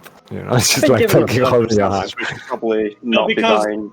as if it's not too late, in that regard, as she tries to release my hand, I keep it. Oh, I'm sorry. Please. And she kind of like will try to release the hand. Please let go of my hand. That's not very nice. And Go ahead.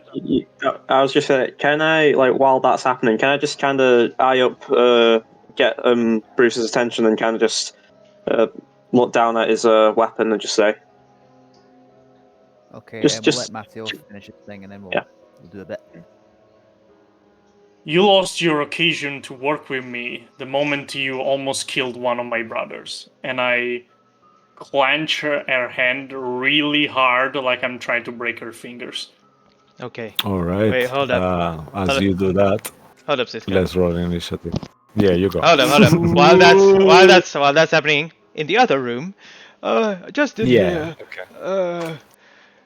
Let me come inside. and as you enter into that room, Aki, Mm-hmm. you see there are a bunny that's just standing there, sitting on a chair.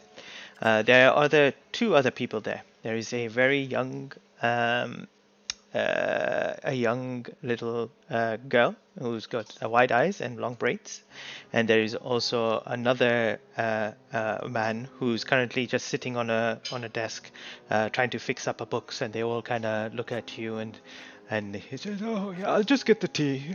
Why don't you stay here? These gentlemen have, he's come with his friends, and they're talking to Corvani. Yeah, I'm just making him some tea. He seems to enjoy it. Did you have some tea before already?" No, I was too busy admiring the study that we were taking into, and I'd like to, while I'm saying that, just kind of out the corner of my eye, look at that room he's mending, the book rather. It looks like some sort of a fancy book, which he's trying to kind of stitch up the edge, which looks like it's broken. He seems very, very handy with his hands on repairing the stitches of the book on the spine and stuff like that. The name of the book, it seems to be something to do with just the. It looks more like a history book of Baldur's Gate.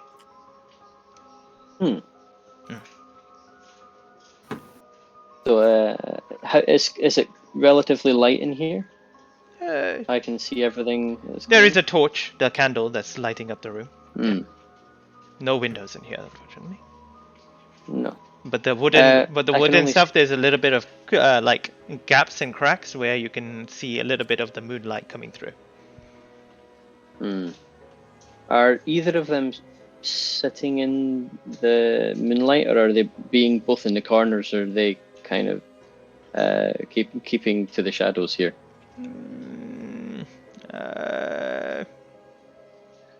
They are somewhat keeping to the shadows itself. It's not like it's there's a big crack that's coming through it to kind of touch them or kind of pass them while they walk past and stuff like that. It's pretty much illuminated by the candle itself mostly. So the moonlight light that comes in is kind of faded a little bit as it comes through. Right. So I Here's guess the while tea. the tea's being. Oh. Thanks, old timer. And I wander over just to beside the guy with the book and ask him, what happened to this one? It is. He looks at you and he says,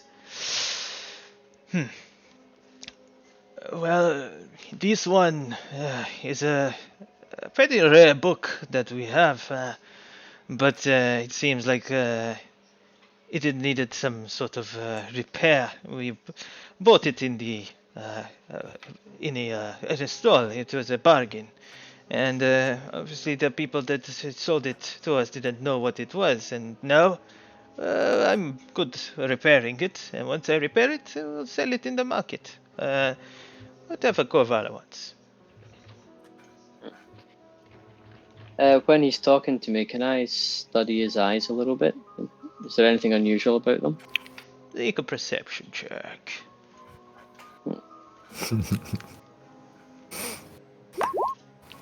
Oh, Come on. well, that's 2 in a row.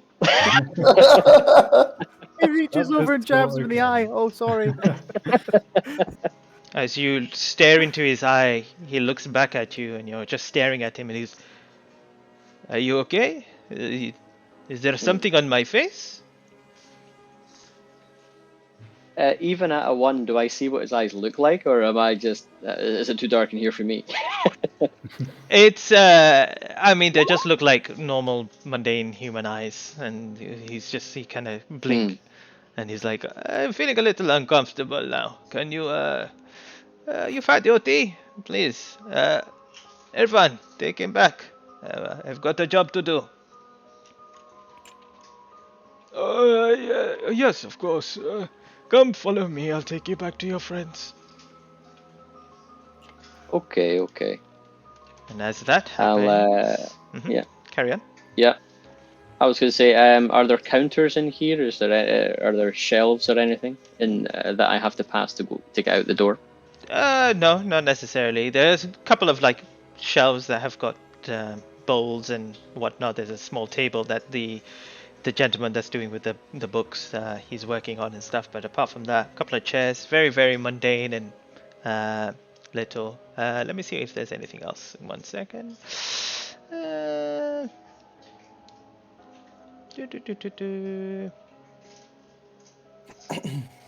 Nope.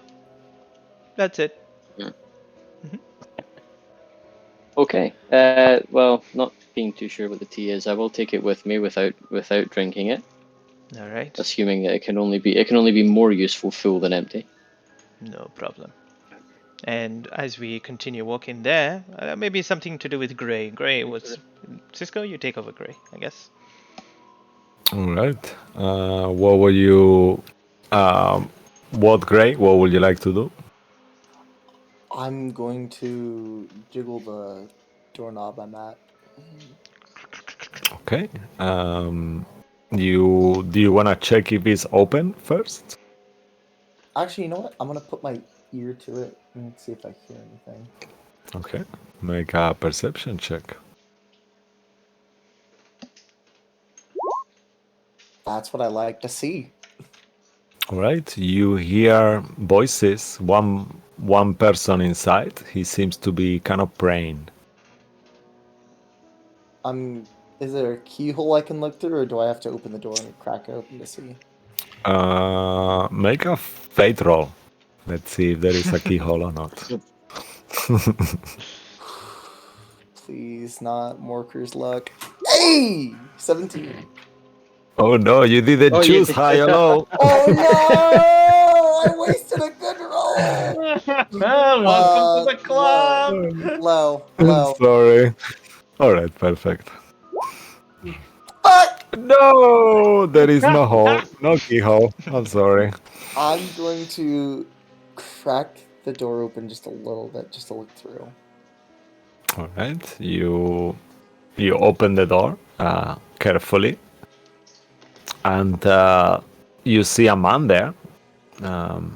He looks towards you. Does Who are you? What are you doing here? Just I'm gonna open the door all the way. I'm gonna walk in and shut the door behind me. And Okay. Yep. You're gonna go in. You're All gonna right, 1 second. You're gonna go balls deep. Okay, perfect. Yeah. Noted. Let me just reveal him for you. Just 1 second. Okay. Yeah, No. there. You see a man there. He seems to be like on a kind of like a nightgown. He's got like a long robe, white, like a gossamer, kind of like almost sleeping gown. And he's, excuse me, can you leave my room? What are you? No, Freak. shh, calm down. Is this not the bathroom? No, this is our room. Let me actually describe what you see as you enter the room as well, before we go into dialogue. So you enter, you see that there is, it seems to be some kind of a storage room, and in there you see that in the corner there is 2 stacked wooden trunks. The walls are lined with half-empty bookshelves. So you see there is some bookshelves there, and there is 2 wooden trunks, one on top of each other, and Is him there- on the corner. No beds in this room? No. Just wooden trunks. Do they? I'm very suspicious. Do they look like coffins? They are the size of a like a chest, like a pirate treasure chest. That kind of that's what Okay. they look like. I had a suspicion. I thought vampires for a couple minutes. I'm not gonna lie. In that case, I'm just going to. Hi there. I'm gonna put my hand out to shake his hand. My name's Stripe. He kind of like reluctantly looks at you, like he's super confused. But he has heard noise and stuff and Corvalla getting in, so he will try to rule it and said, "Oh, you are friends with the other people that are talking with Corvalla in office?" Friends, acquaintances. Let's I am use Sar. San. Nice to meet you. Sar. How do you spell that? Zan. Z-A-N. So Zen, tell me, what do you know about Corvalla? Are you aware that you're interrupting my prayer and you want me to debulk information about my leader now? You are very, very unique. I think you're confusing me for someone else. No, it's. You said prayer? Tell me about your prayer. What is the god you pray to? May I ask you to leave, actually? I don't want to be rude. And you see that he kind of like moves to the door, kind of passes you and open the door for you. I'm gonna shut the door again. Let's just talk for a minute. You, as you shut the door, you see that his form changes, and where a human used to be, he turns into some werewolf kind of jackal creature, full of hair. His skin breaks, his snout open, and you see his sharp fangs and yellow eyes. And we'll go for break. Oh. Oh, lucky you, foolhardy!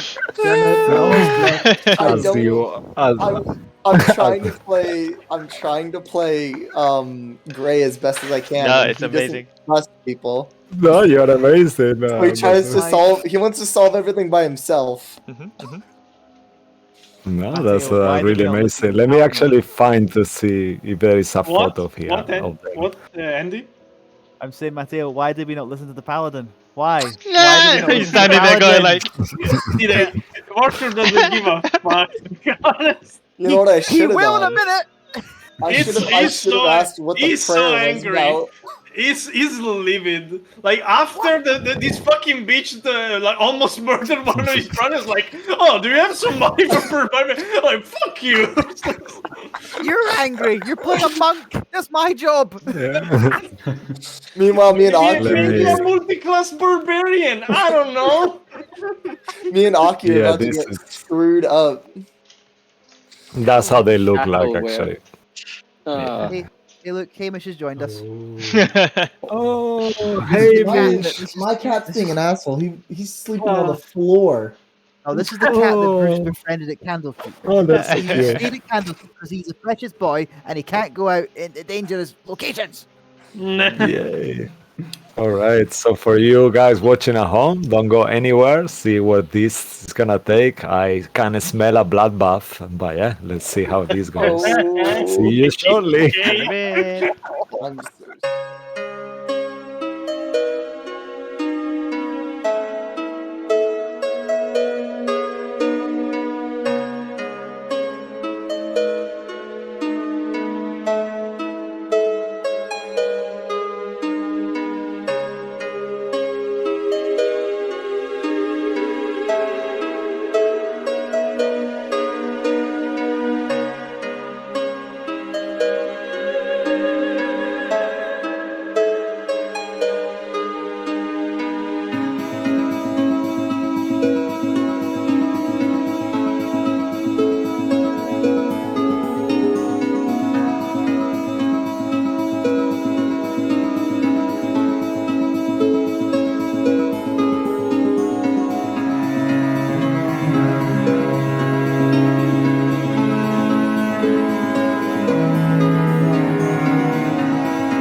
Now. Brought it back. All right, welcome back to the sealed pages of Verglas, where, as we are in the Amber Dune hideout, one of our party members just grabbed Corvalla's hand quite aggressively and wouldn't let go. And that happened at the same time.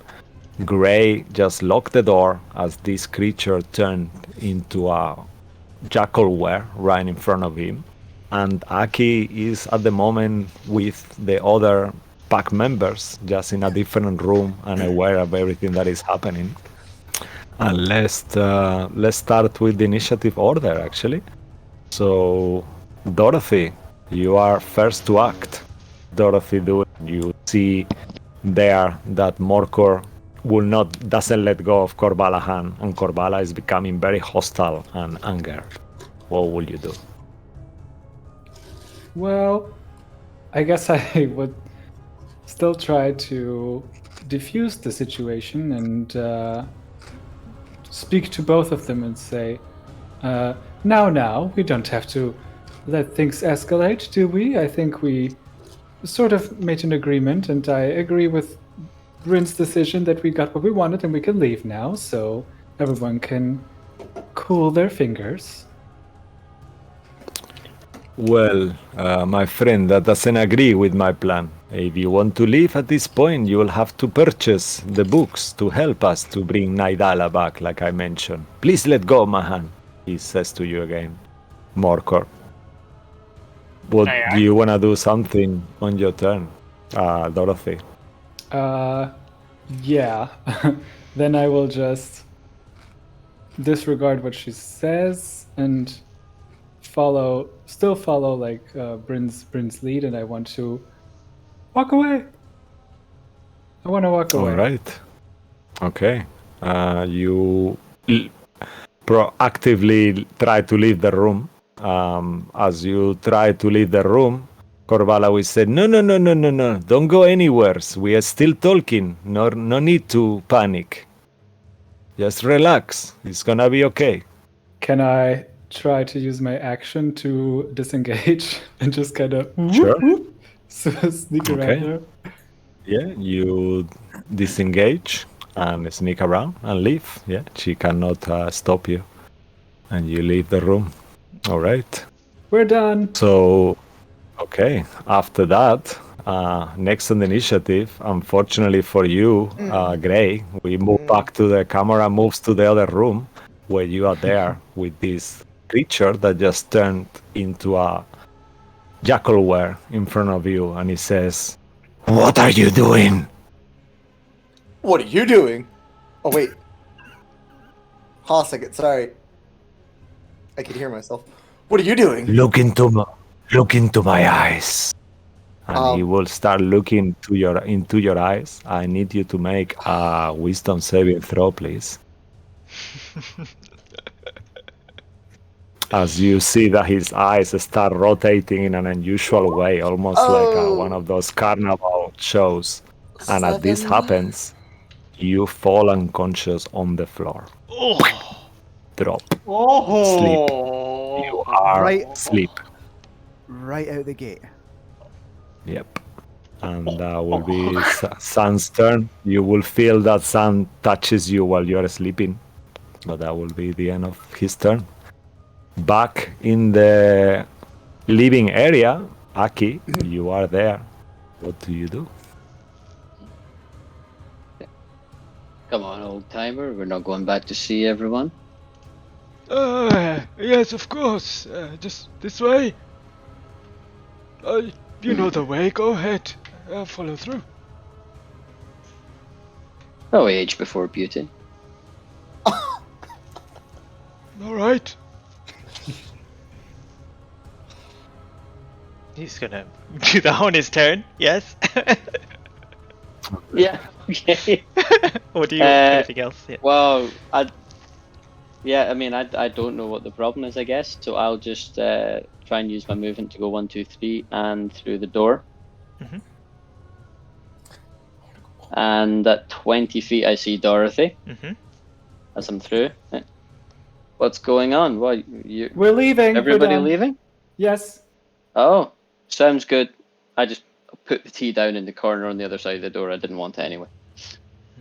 All right. Where is everybody? Still inside. They should follow. And I guess quickly. I'm going to move the rest of the distance toward Dorothy out of a doorway, but I don't know that there's anything going on, so that will be my turn. Mm-hmm. All right, amazing.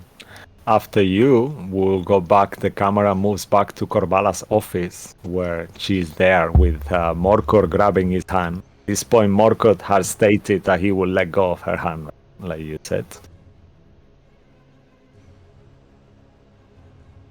Morko? Oh, it's me? Yeah.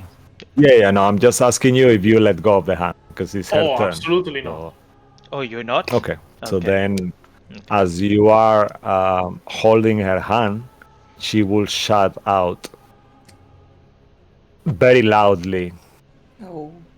"Bloodbath!" And you can all hear it without making perception checks. And as she shouts that, she will use her action to turn into a jackal were and move towards the door.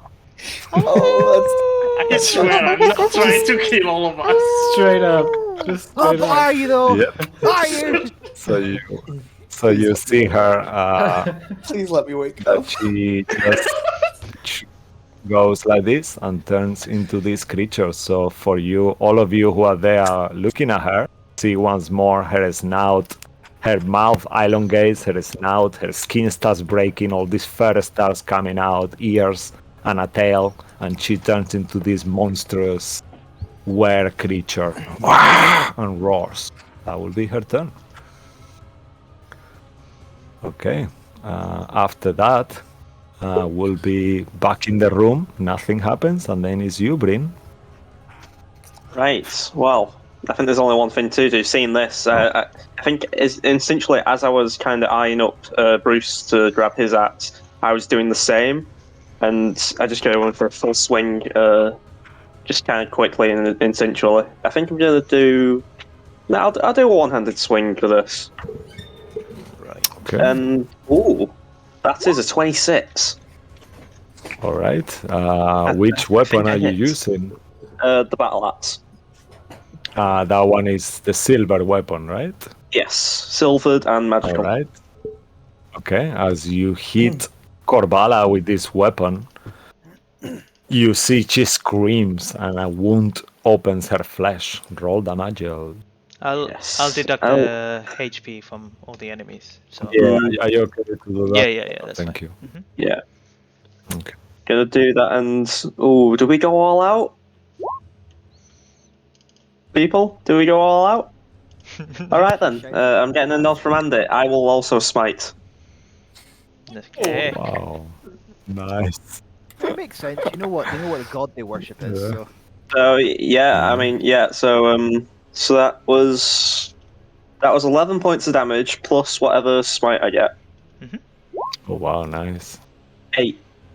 So that's 19. Wow. Fuck. Fuck. As you hit Corvalla with a 19, you see she collapses down on the floor, and your weapon is covered with her blood. And as you hit her and she falls down, you realize that the two swords that were hanging on the floor, one of them falls on the floor. Clunk. Well, that was fast.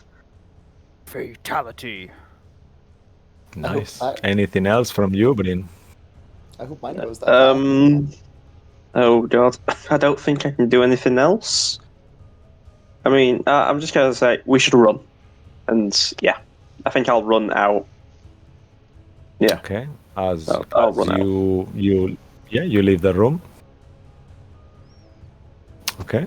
As you attempt to leave the room, the swords animate itself and attack you. Oh, All right then. Two Not opportunity attacks. fucking living inanimate objects again. Will you want me to do the rolls? No, I'll Or do, you- I'll do it. It's fine. Okay. I selected them to be silent. Let's see if they work. I'll bring them up, and then I will attack with them. So, naive hoping. you say you selected them to be silent, yeah? Yeah. I mean, one of them. Let's see which one did you took. Let me just make sure, actually. Okay, so I have this one here. That one is silent. Just check the one you picked. I've done one. Sorry for these mechanics, guys. Don't Actually, worry. let me put some more combat-y music. Actually, Mo has done it already. Nope. Yeah, I have. Yeah, you are. Yeah? Okay, perfect.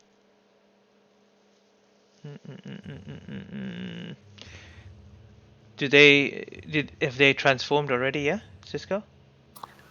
Yeah, that's what I was actually thinking. That they haven't. So, would you like to use? How do we do this? Actually,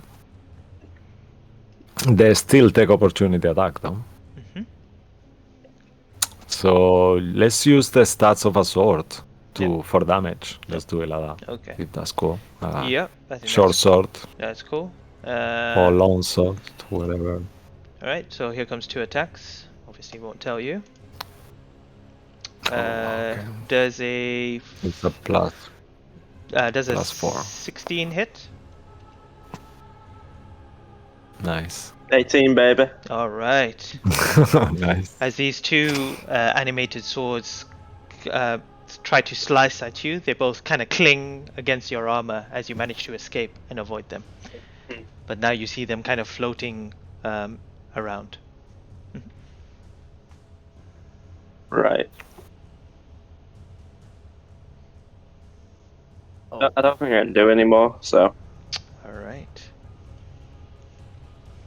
Okay, fantastic. So after you, once you're done, Bruce turn. Bruce, what would you like to do? oh, Bruce is having bad memories of animated objects. Upon hearing bloodbath, Bruce realizes, oh bloody hell! You see his eye. Everyone's and Morker might turn to see him. He hears a. His eyes glaze over, and he goes into a rage. Just get rid of one of them. I would like to rage. Abso-fucking-lutely. And seeing the immediate threat of these inanimate objects that attacked his good friend Bryn, he's going to take a swing at them All right. with his maul. Does a 12 hit? It hits. Oh, goody. Yeah. That's 15 damage. All right. He smacks his maul against the sort of the flat of the blade. All right, nice. Okay, are you done, Bruce? That's all I can do. All right. After that will be Gray. Unfortunately, Gray, you are sleeping until someone wakes you up. He just knocks you out in counter for now. So we'll have to skip you. Sorry. Wait, there's no wisdom saving throw or anything like that? Nope. You are actually asleep until someone uses their action to wake you up. Oh, God. Yeah. For 10 minutes, actually. Or until someone uses their It's action to wake you up. Right. And after Gray, you are, let's say that you are, what are you dreaming with, Gray? As we move to you, you are start to having a dream. What are you dreaming about? Naked ladies. Oh shit. Okay, here goes. I'm gonna dream back to before I was taken in by the church. I'm gonna dream about my mom and the day that she gave me away. Oh, wow. Okay. So the Jackalware is looking at you as you kind of move in an unusual way, and he's just there observing you as you're dreaming about the day your mom gave you away. All right. And that will be your turn. All right. Next on the initiative will be the 2 creatures who follow each other. At this moment, Would Mo? yeah, I'll take it. At this moment, as you strike these 2 animated sword, immediately you begin to recognize that they begin to shift and change into this kind of globule shape that you once saw before in Candlekeep when it attacked Dorothy, and they turn into Gingwatzim. And as they do, Yeah. and you are the closest enemy to them, they will, as they are both next to each other, they will both attempt to attack you, Bruce. Ready?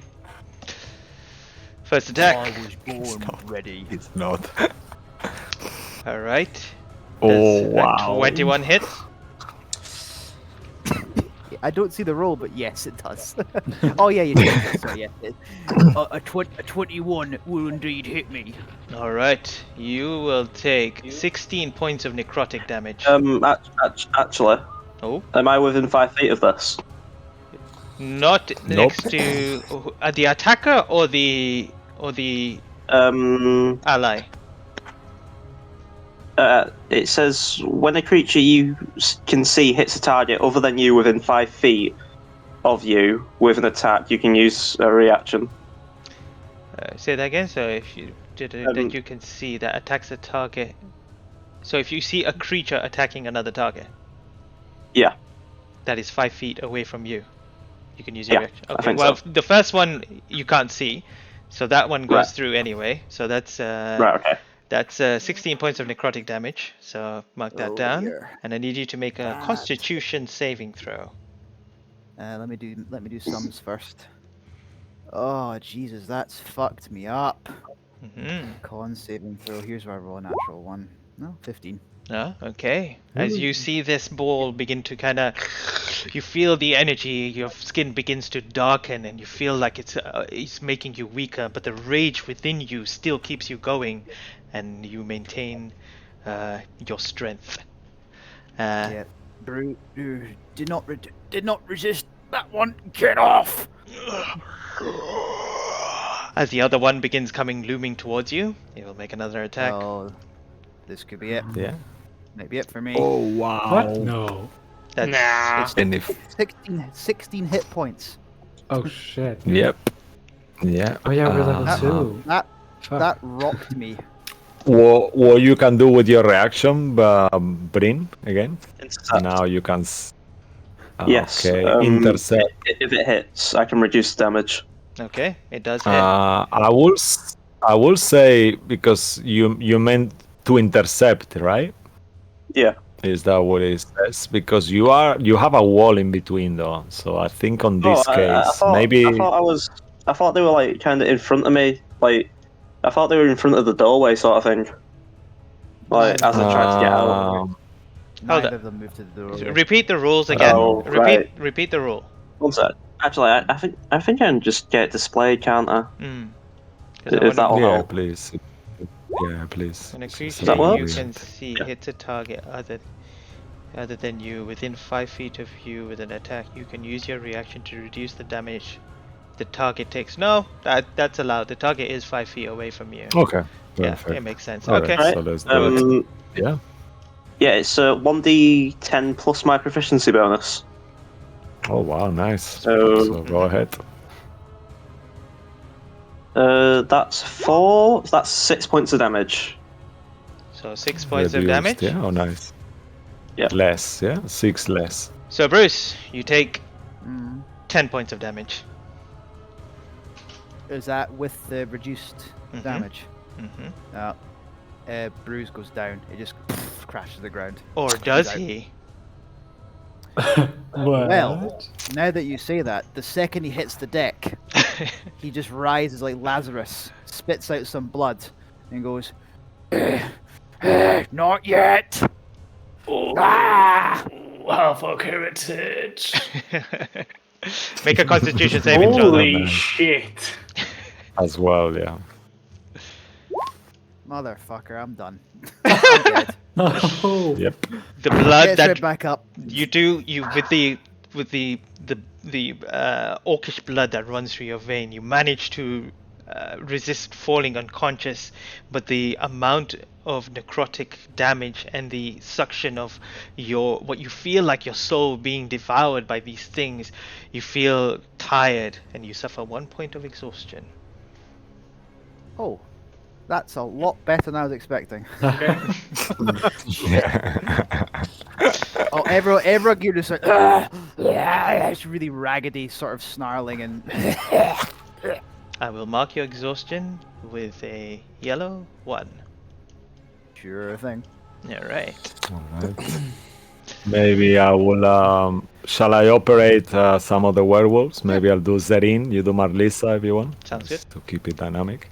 All right. So as they hear the bloodbath scream of Corvalla, Zerim will start running towards. Come out of the kitchen, open the door, keep going, and she sees no one for now. 1, 2, 3. And then she'll keep moving. And 6, and she will put herself all the way there. And in front of you once more, she will change form, Aki, and you will see this woman just come out of there, and she just turns into a jackal were and roars. How you say? Roars towards you, and that will be her turn. After that will be Marlisa.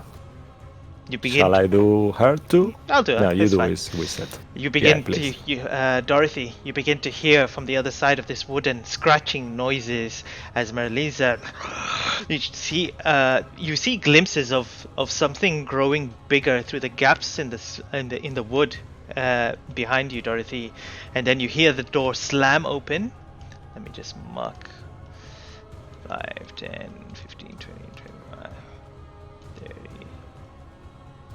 35, 40.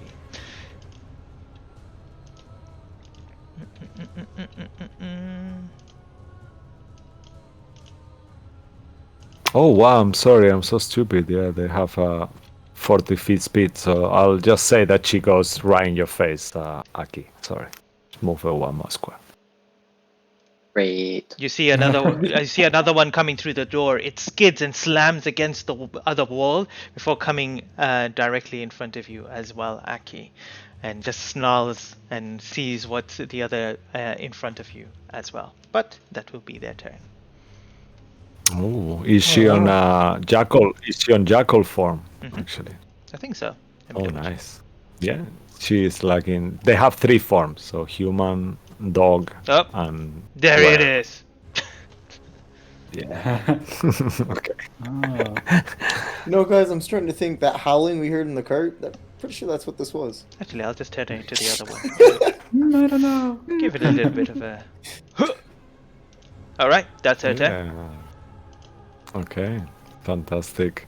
And after this, at this point, we move to Mordor, Morkor, who is holding Corvalla's dead hand on your hand. You let go of it, and she drops on the floor. At this point, there's no more need.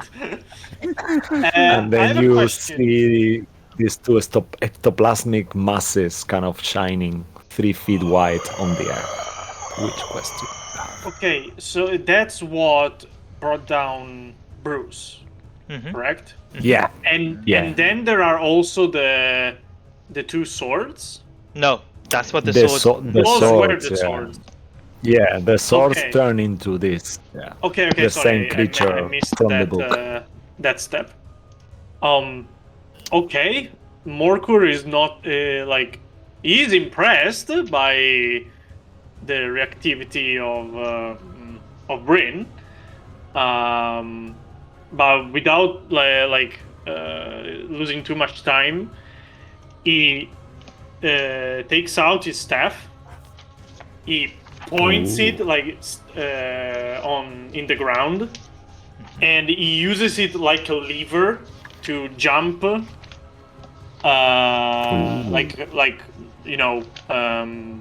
How you say it? It's kind of hard to describe. Using it as a lever to raise himself and jump towards, in front. I want to try to get myself between Bruce and the 2 thingy. Okay. Yeah, To make achieve one easy. thing. Yeah, make an easy acrobatics check. Very low DC. 22. Yeah, describe to us how this jump looks like actually, as you do like an amazing roll. Actually, like Morkur is not really the guy that really pays too much attention to frivols and stuff, so it's pretty standard. It's pretty energetic. He raises himself like doing the flag on like on a post, and then he uses the momentum to leap. End up in front of Bruce, facing the two plasmas, and spins the staff in his hand, and he's ready to go. All right, make a fate roll actually. Okay.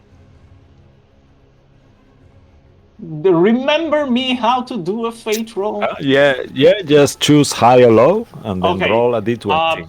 As I have rolled shit this entire game, I will choose low. Okay. Don't fail me. I know you will fail me. Do not. Yes. All right. So you are successful. You managed to not to stamp and crush the skull of Corvalla's corpse as you succeed. You do it in a way, unless you wanted to, and then you let's say that you did crush it. If you choose. No, no, I don't. It's fine. All right. So yeah, with your wooden, put it in a way that you see Morkor just landing like a ballerina. Feel like poof, in a super acrobatic maneuver. This is the head of Corvalla.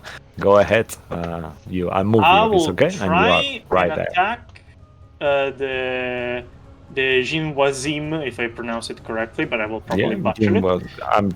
To be honest, it's impossible. Jinwazim. Yeah, I think you did it better than me. I do my best. With my Jinwazim. Jinwazim with my staff. I kind of take it like as I spin it in one end, I launch it forward, grab it with the other hand, and kind of try to simply beat the shit out of the That's good. of the creature. Water staff for all to hit. 11. Oh. 11. Unfortunately, as you tried to, you go, Mo. Ah, yes. As you kind of try to hit this creature, it kind of moves just like unnaturally out of the way, and then kind of replaces itself back into this very, very strange kind of creature is in front of you, but your attack is a miss. All right. And with a bonus action, I will try to. What is the difference between an arm strike and flurry of blows? I think it's the same. You can either do a bonus action to do an unarmed strike, or you can use a key point to turn it into 2 unarmed strikes with a flurry of blow. That's the difference. I will flurry of blows. Okay. Sorry if I didn't remember. No, don't worry. That's what we're here for. Okay. So you use a key point. Spend a key point. I will actually have to mark it. And now I remember this. Okay. And flurry of blows. So you roll 2 attacks, right? That's correct. Yeah. 2 unarmed attacks. That's a. Ooh. You rolled that 18 and an 11. Oh yeah. 18 and 11. Yeah. Well, they both. I rolled. No, I think they both hit with your modifier, because I don't think you've added your modifier to that. No, because it's 18 plus 5 and 11. They both 5. hit. Yeah, roll damage. Yeah, they both hit. Amazing. So I as I miss, I release my left hand. I try to open pummel strike once, and then with the other fist clenching the staff, but without using actually the staff, I try to punch him. Oh, karate style. Yes, sensei. Yeah. Oh wow, nice. Try. So one is 4 damage, and the second it's 4 damage. 80 total. Oh, nice.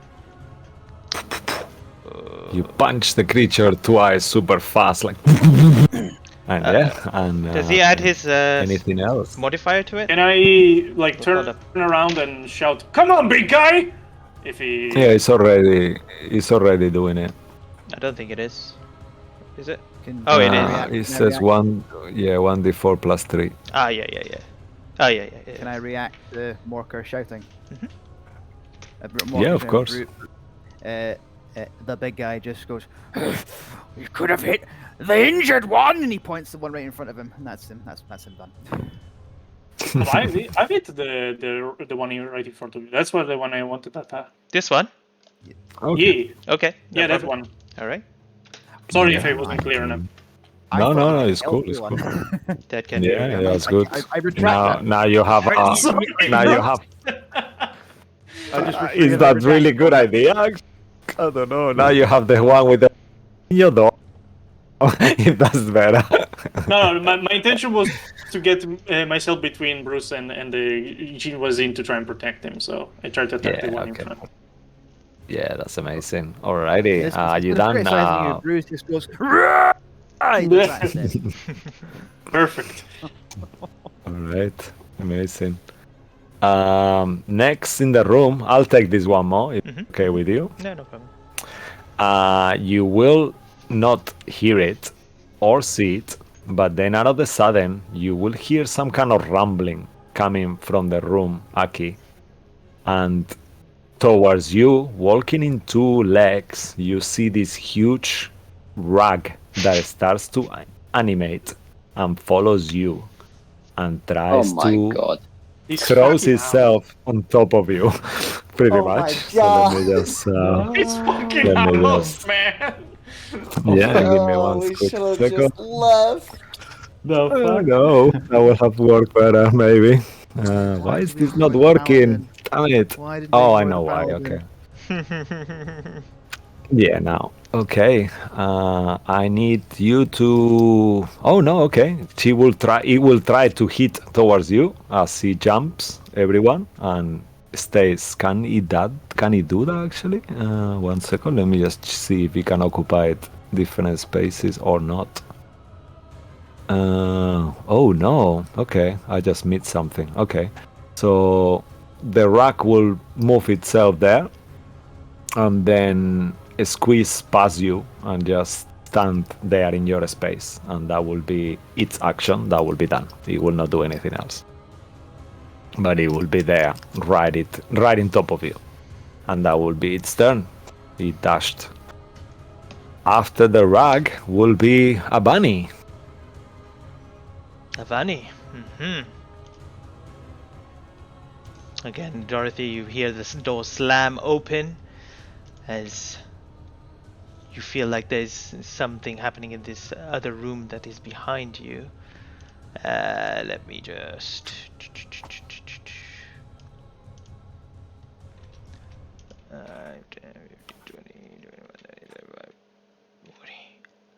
And Aki, you begin to see this whole corridor is just filling up with all these jackal wares around you, your allies behind you, and stopping your path to the exit. An army of creatures. It looks very, very dangerous. But that is our turn. All right. And after Abani, you will also hear Aki, another creature change shape in there, and he runs towards you. And this time also, like the other one, is on a jackal form. So you see like a large, looking like something like a fox that just runs in there as well, and he growls towards you as well.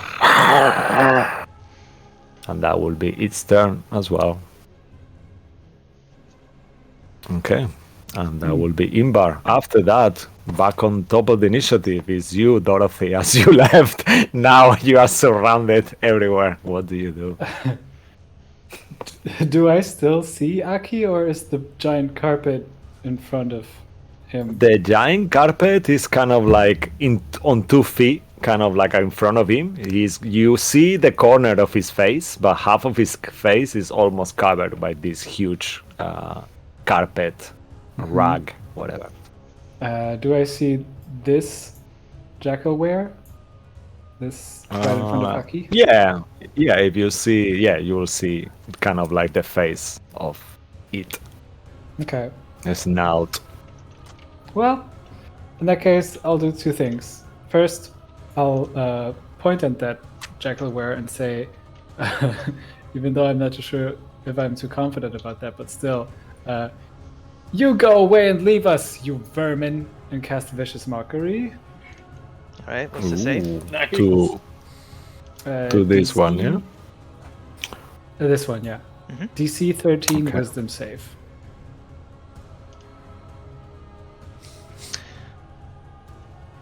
It fails. Oh my goodness, Ooh. that never happened before. Well, it happened now. Oh, nice. Now take 1d4 psychic damage, you beast. Come on, Two. roll a 4. No. Oh, Also- nice. Also, that thing has disadvantage on their next attack. Nice, good job. All right. Yeah. 'Cause You see as Them you emotionally with my insult. nice as you hit it, you notice that this jackalware is slightly smaller than some of the other ones. Good. All right.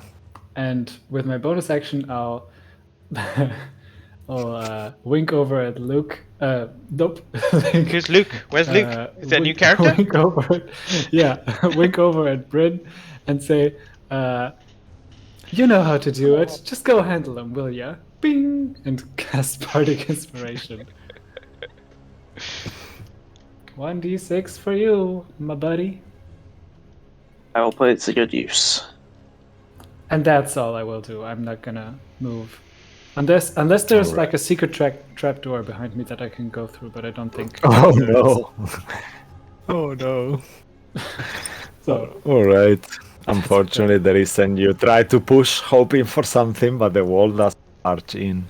And back in the room, at this point, Zan looks towards you, and he says, he hears the Verglas and everything that is happening, and Corvalla's shout, and he will lean towards you as you are sleeping, at advantage, and he will bite you in the neck. Oh god.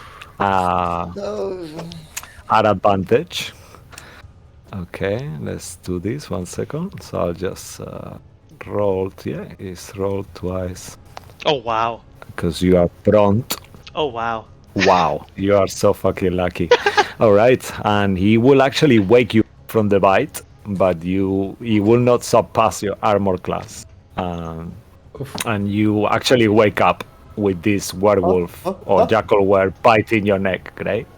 What the? And what that the will be fuck? its turn. You are lucky. Don't worry, you're not going anywhere. And that will be its turn, and he will stay there protecting the door. Okay, and damn after that will be you, Aki. Move in any direction. Is that 3 attacks of opportunity?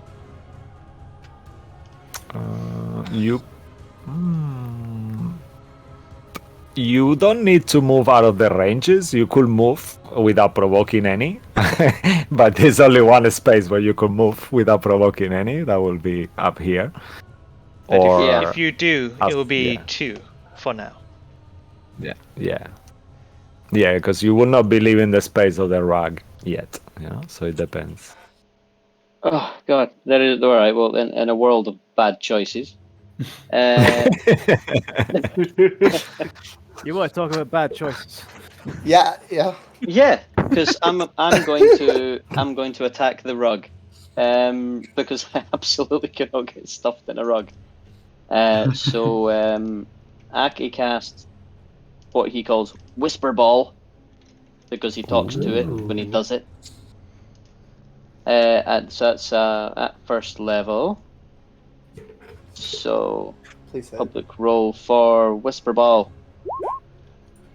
Does not work. But Oh, but it's- favored yeah. by the gods, Oh, I will roll no. 2d4 to add on top of it. Oh, nice. Yeah. That's Which your how blessed by the gods or something like that. I will say this I before always you forget. before you roll it. Favored by the gods. If you do Yeah. not make it, because you rolled a natural one, I will make you re-roll to hit maybe one of your allies instead. So be careful. Either way, I'm so happy I'm not out there. either way, I guess you should roll it. But I think if, I'm committed, I think. yeah, but if you do roll higher than its well, I'm not going to tell you its AC, but if you do roll higher than its AC, then it will hit the rock. Yeah.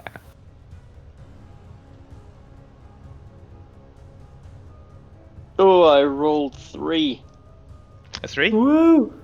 which is 10 altogether. That's pretty good, Oh no. but not good enough. Roll another d20. Yeah, choose Roll high or D20. low. Yeah. Okay, d20. Hi. I don't know if this is going to actually. No, I've got to type it in, don't I? R backslash. Hi. No. No, How do I? is Is it backslash R? Yeah, that way. And just write, yeah, backslash R, 1d20. That should work. Oh. Wow. Not 20. Nice. Oh. So, I don't suppose I turn over the result with that, do I? I just get away with it. No. I guess that will contra. It's up to. I leave it to you, Mo. You are the other one. Well, you definitely missed your attack, and it didn't hit Bryn. But you know what? I was... think a natural 20. I don't know. Up to you. Yeah, no, I'm gonna say this because you rolled a natural 1 and then you rolled a natural 20. Okay, I will. How lucky do you feel? Oh no. That's terrifying. You see what I'm Because saying? it seems like you could. What I'll narrate it that this way: that you cast it, but you lose control over it. But you're trying to pull the control back, but it's gone so far that you don't know where it's going to hit. So there is 1, 2, 3, 4, 5, 6, 7. So roll a d8 on a 7 and an 8. Oh, sorry, on a 7 and an 8, you might hit either Bryn or Dorothy. The other ones will either hit one of the other Jackalware or any of the other creatures. Ooh, nice. That's a good one. Okay. What do you think? Am I included in that 8? I am Yeah. I'm one of the 8 creatures in there. I will say No, I will you- exclude you. No, you're not one of the 8. Yeah, you. So if, Okay. Backslash R 1d8. if you roll a 6, you reroll. Right. Come on. Oh, nice. Yes. Okay, All right. that's good. That's a good one. Oh, hi, Giving daughter. shades the past there, Oh. Aki. As you watch Bryn, as this orb comes towards you, and you feel you have this little flashback of this orb hitting Bruce before in the other house. You see him pulling it back, and this time swinging it past the carpet, hitting this creature at the back. Roll damage. Oh, you already rolled I damage? wasn't Oh, She better Nope. wreck this fucker. what is that? Whoa. That was meant to be 3d8.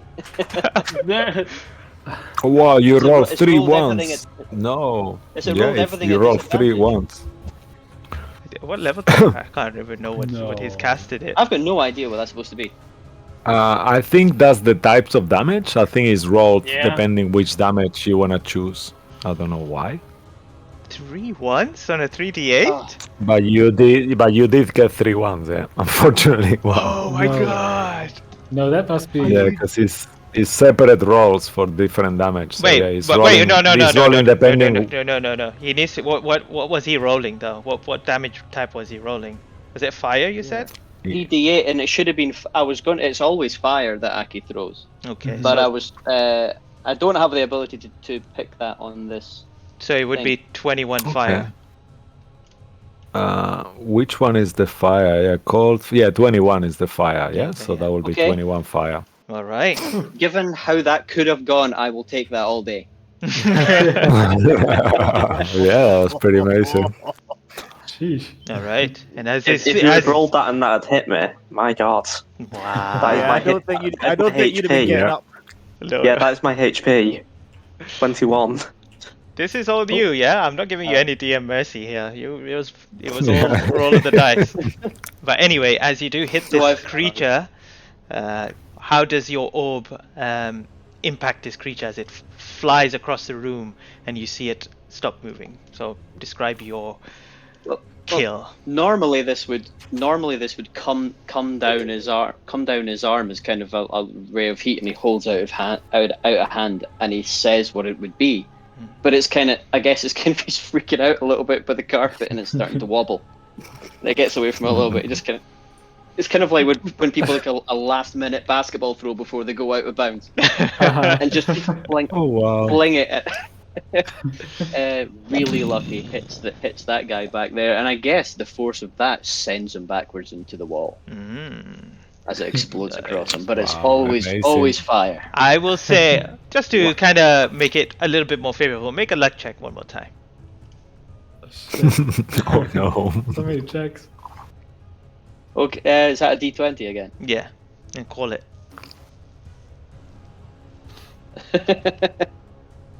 Just torturing. Hi. Low. Let's be honest. Okay. Okay. Hey. As Oh, you nice. As Yeah, you low. send this jackalware against the wooden board, you see it crack open, and it opens out onto the outside, causing a little hole as well. Oh. Ooh. There. Mm-hmm.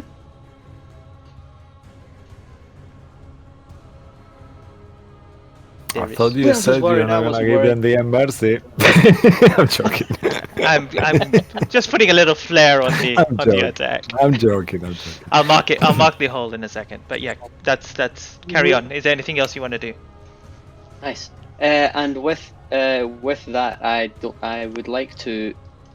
Ooh, I don't think there's much sense in moving anywhere. So I'll stay where I guess I'll stay where I am, because I can't get out of range of anything anyway. Hmm. All right. Amazing. Can you see that Cool, mark cool. now? Yeah. Yeah, that's good actually. Yeah, that looks cool. Okay, cool. Amazing. You see a little hole there. And after you, Aki, back in the room, Gray, make a perception check. So just a small heads up: the stream, the videos of everyone else besides Mo is froze. Oh my Oh god. yeah, it's true. They're all frozen. I'll fix yeah, it. but damn Thank it. you. Thanks for the catch. I just no, realized. no problem. I just Oh yeah, thought sorry. I'll fix it right now. It's fine. Oh, thank you. I'm just. I didn't notice. I see it. I'm looking at it. Damn it. Okay. Well, is everyone's audio? Thank okay? you. Yeah. yeah, no, all the audio is okay. Yeah, I can hear everyone. All right, Okay. so make a perception check, Okay. Ray, please. Oh God. 15. All right, with a 15, let's do this actually. 1 second. I'm scared. All right, with a 16, you are unaware that slowly the chest is actually moving towards you, and then it will try to bite you. No. At that point, you will realize that this chest is not a chest; it's actually a mimic. Oh my! No. This is No. What is this? traumatic experience. What is this house?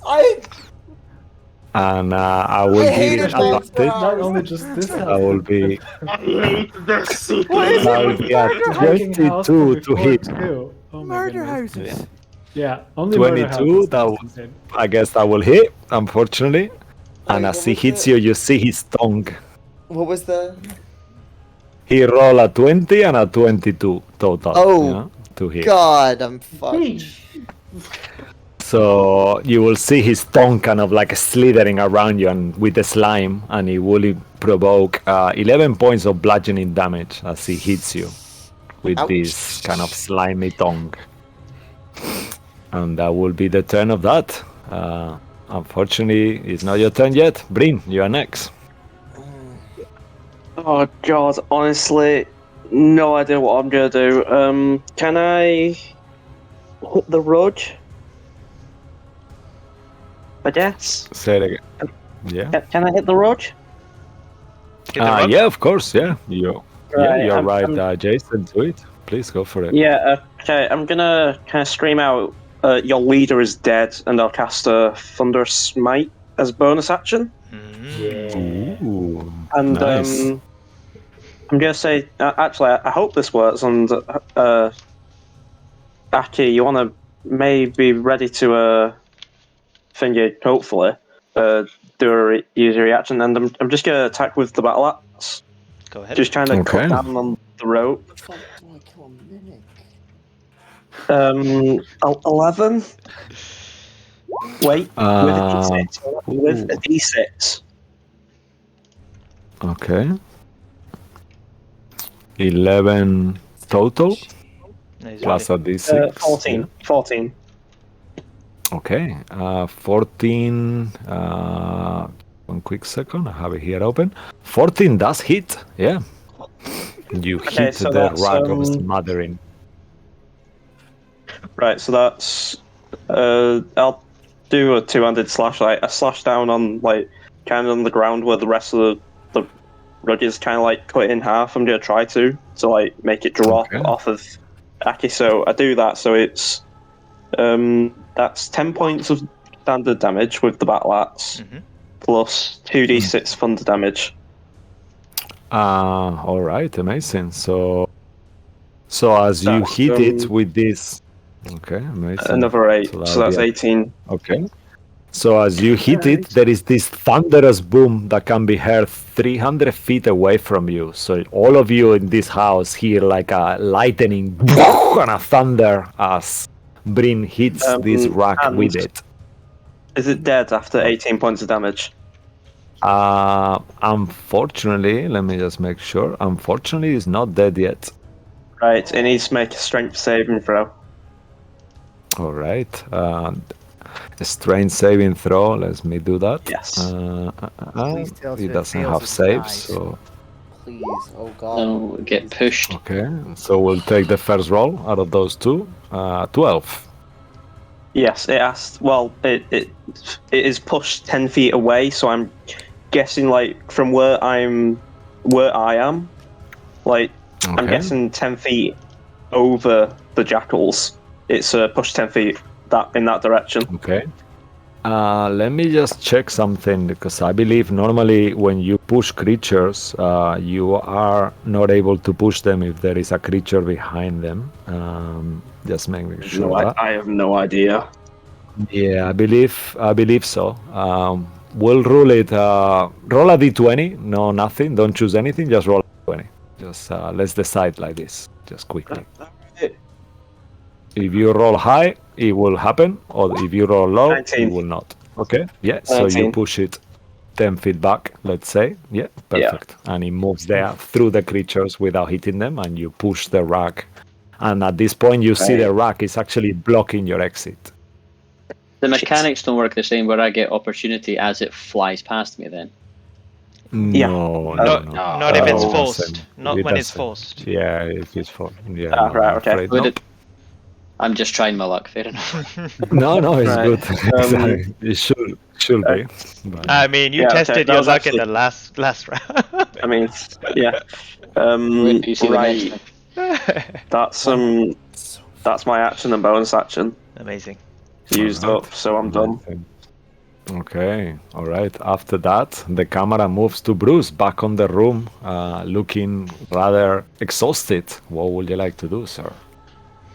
Bruce is getting pretty desperate. He's going to use a reckless attack, so he gets advantage to hit the injured one. Because he really needs to make sure this thing dies, and anything that tries to hit him will have advantage to hit him until it's my turn again. Okay. So I've Thank clicked you. on the advantage, and I'm going to roll with my maul. 13. 13 hits. Okay. Yeah, that's good. Oh, thank God! So that's 14 damage. I'm rolling well with a maul. That's 2 6s. Damn. Jeez. Actually, no, it's not. No, it's not. I shut up. No, I shut up. It was 2d6 plus 5, so it wasn't. It's 2 plus 2. I'll shut up. Miserable. And shutting up now. Until for my. Sorry, carry on. I need to do my bonus action after this. Carry No on. problem. As you hit this creature, you see it kind of slam against the wall. Its ectoplasm kind of body looks like it's about to collapse, but it still remains floating, but barely. Oh, come on! For my free action, Bruce just sees it still clinging on. Die! And before he can do anything else, he's going to neck a potion for his bonus action for potion. that you play That's it as? correct. Yeah. Yeah, Right. yeah, that's right. 2d4 plus 2. What is this message? I honestly shit. forgot you had those Just potions. I'm so glad. Sorry, I working. did the wrong thing there. It's fine. 4 We can just put a thing for reckless. There you go. That's reckless. plus Yeah, I'm sorry. Yeah, it just doesn't work, but yeah, forget about it. Sorry, guys. 9. I get 9 hit points back. All right. Pretty good. Nice. And I'm down a potion. Nice. But God, I need this. Holy potion. I think there is like a musical sound, like a holy sound happens as you take the potion. Only if I walk away from this alive, and that's done. All right, amazing. After that, after you, Bruce, the camera moves back to the storage room where Gray has been accosted by these two creatures. What do you do, Gray? You see them. One of them is blocking the door, pretty much. How And the mimic is there. high up is the ceiling? Let me just double check. I will say 10 feet out of my head, but let me just make sure I don't make a mistake. It's probably gonna have dimensions here, hopefully. One quick second.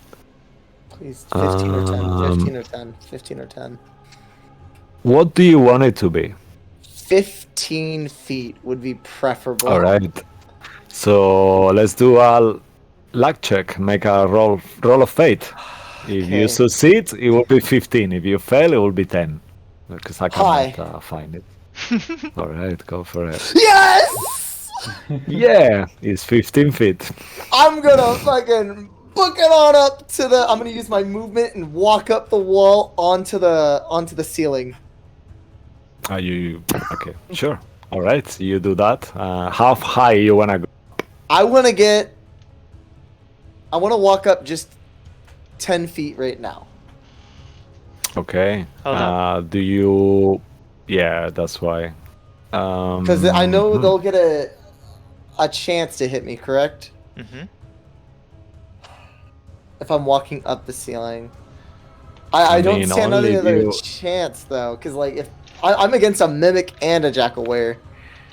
I mean, I know Mo doesn't like this. Can I, Mo? Go ahead.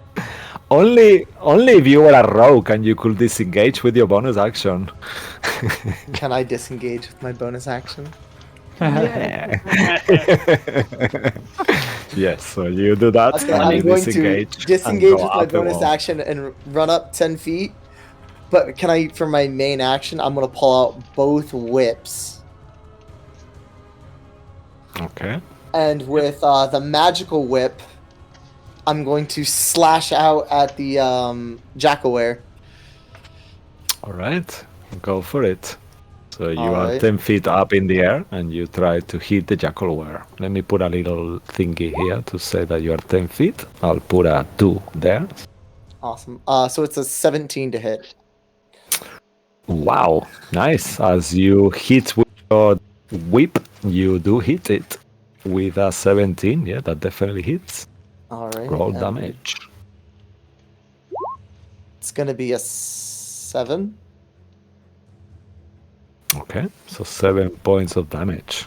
Do Or you? is it? Hold on a second. I think that's adding it accidentally added the sneak attack. It's just.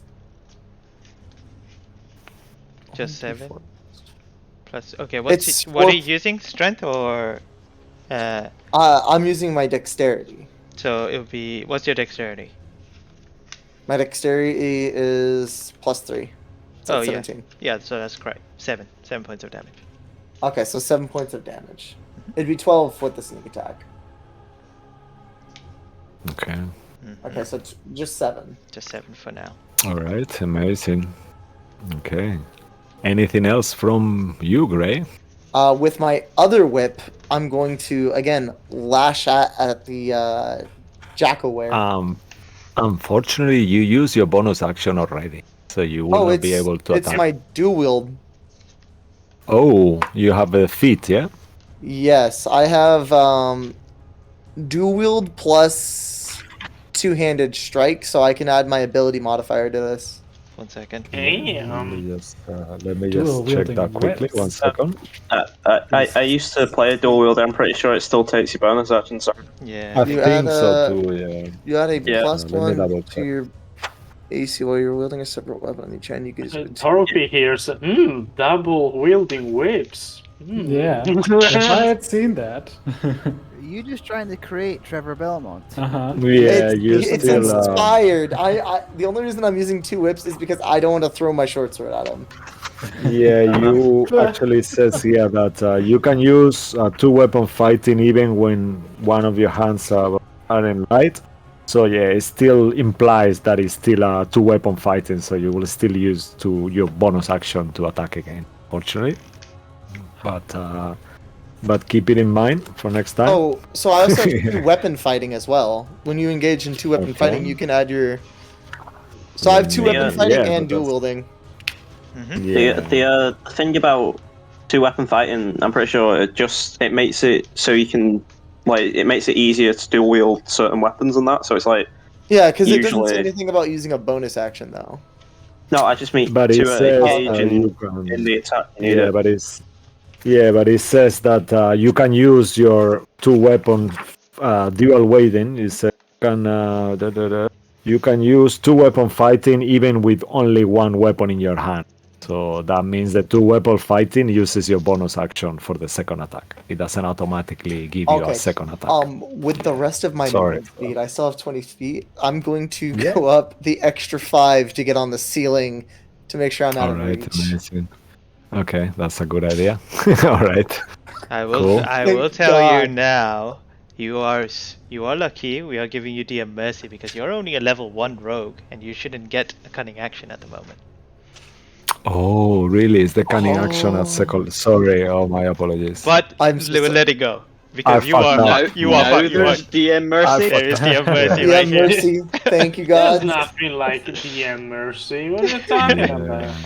Thank you, DM God. All you. When It did was they all get skill. that? Oh. Sure. Yeah, I'm sitting here with 1 hit point, exhausted. Well, 10 hit points now. Exhausted with disadvantage to take attacks. Yeah, mercy. Mercy. Hey, at least you have friends. I have 2 hostile friends. Oh no. I feel bad now. What should we do? Oh, I could have used Nothing. an We carry on. inspiration. We could carry on and see what Yeah. happens. Okay. All right. Okay. All right. Cool. So let's forget about it. I'm sorry, David. I can see your face. I'm sorry. It's a bit unfair, but I'm sorry. What? Mo, you can don't I? want your friend to die.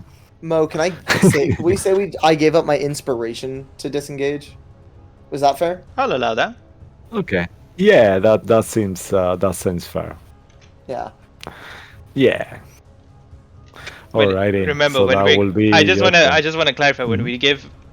If we do give DM Mercy, we're doing it for the party, not just for for you. We're thinking about the whole thing, thinking, oh dear, these guys are Yeah. gonna get fucked. So, but Yeah, don't worry. it's If gonna it be, doesn't happen super. today for you guys, based on the It'll theory, happen in the it'll, future. definitely happen in the Yeah. future. So. Yeah, it's fine. There is so many classes. Pick for your new characters. It's okay. No, don't say that. Subtext next time is we're equally screwed. Making new next characters is so fun. Like, And with that, Yeah, he's got one. You got one ready, Mateo. All right. Come on. Okay, Let's- so after Gray will be Gingwazims. Sorry, I just cut you off. Keep going. Sorry. Yeah. All right. So Gingwazims. I'll do one, and you do one more. Okay, so I'll do the first one.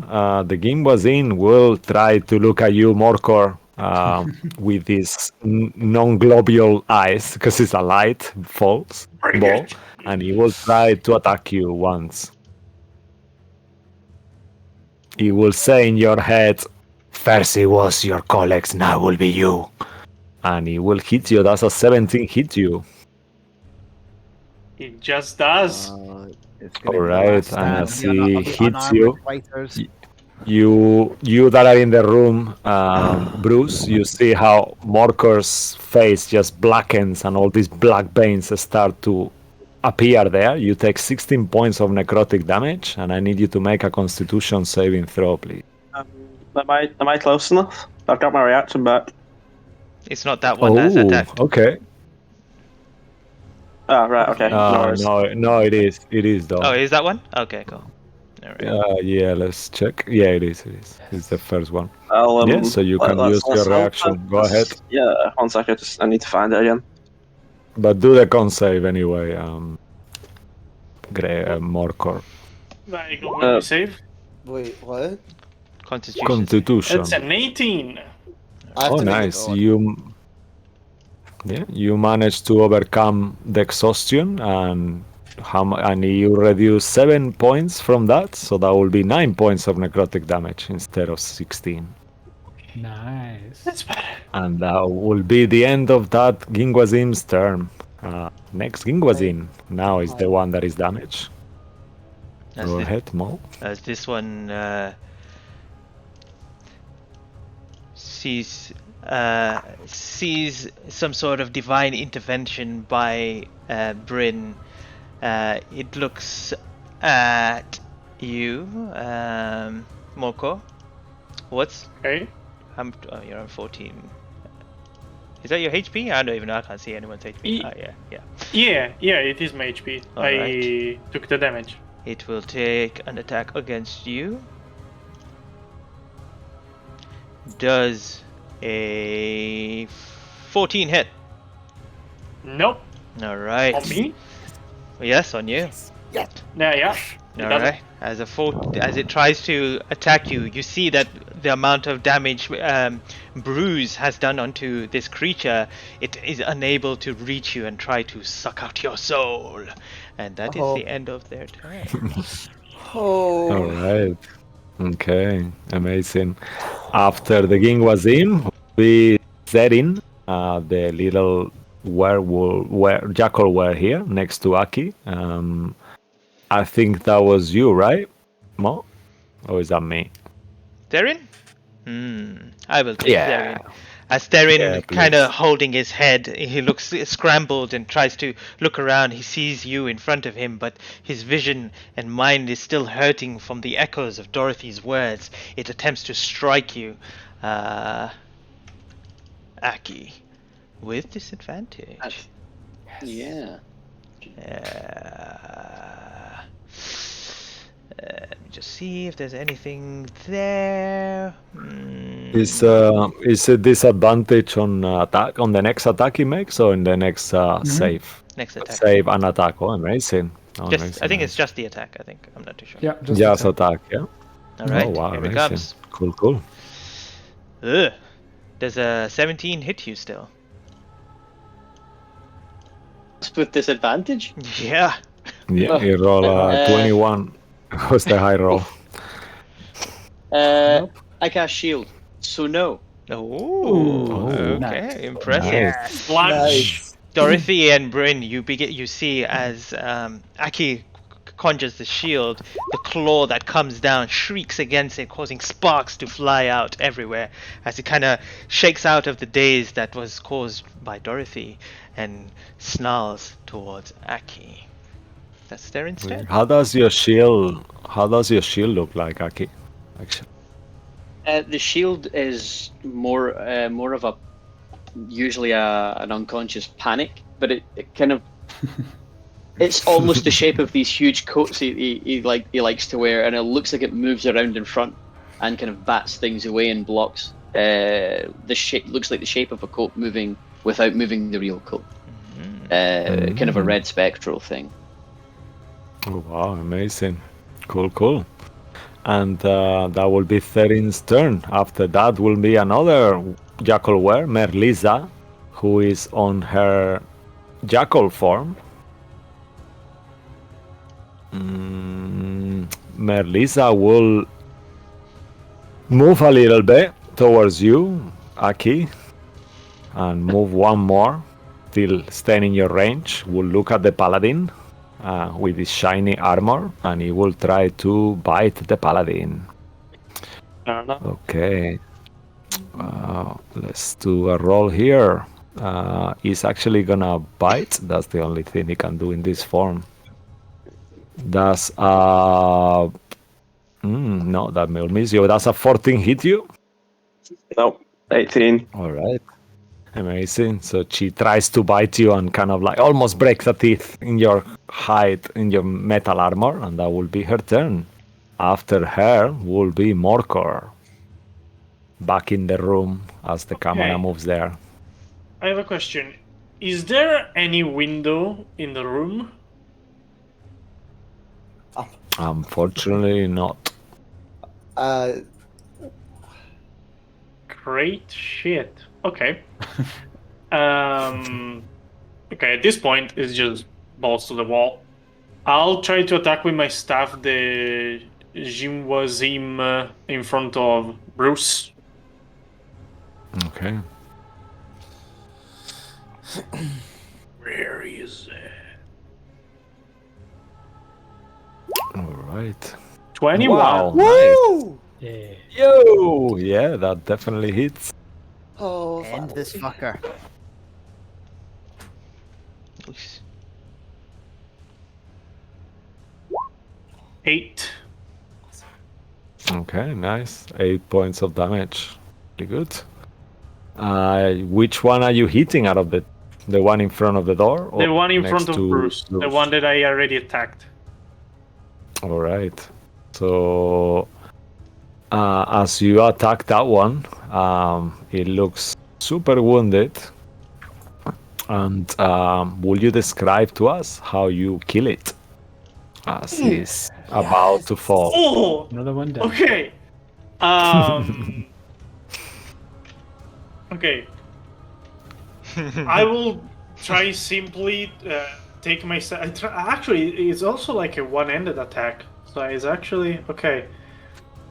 I will slide my hand down the staff to try and like use all the momentum and use it more like you would use like a hammer or a club and just like whack it on the side of the Juzwazim. All right, fantastic. And as you hit it, you see this explosion of ectoplasmic mass just and it dies. And both of you are like in a scene of Ghostbusters full of ectoplasma, like pink one. But yeah, it's good. Okay. Anything else from Morcor? You have more things to do. I will. So I'm covered, like the Jimwazim explodes, so I'm covered in ectoplasma. Yeah. With all the goo on me, and I will take my staff back on. It looks like an orgy scene, I know. I'll go to grab the staff again by the middle hand. I will turn to the other Jimwazim like. And I will just try to flurry of blows him. Oh, nice, amazing. Okay, go for it. Flurry of blows. 2 attacks, so I will try the first one. Mm-hmm. That's a 3 plus 5, which I don't think hits. Yeah, no, unfortunately, will miss. And a 16. Ooh, yeah, that definitely hits. Second one hits. Come on, As you Mom. kind of like 5. punch it. Wow, 5 5 damage. points of damage. Amazing. All right. So as you hit it, the creature looks more and still looking like a whole ball of sphere of ectoplasma still going on. Anything else from you? No, I'm just into it. I'm just trying to finish it as fast as I can.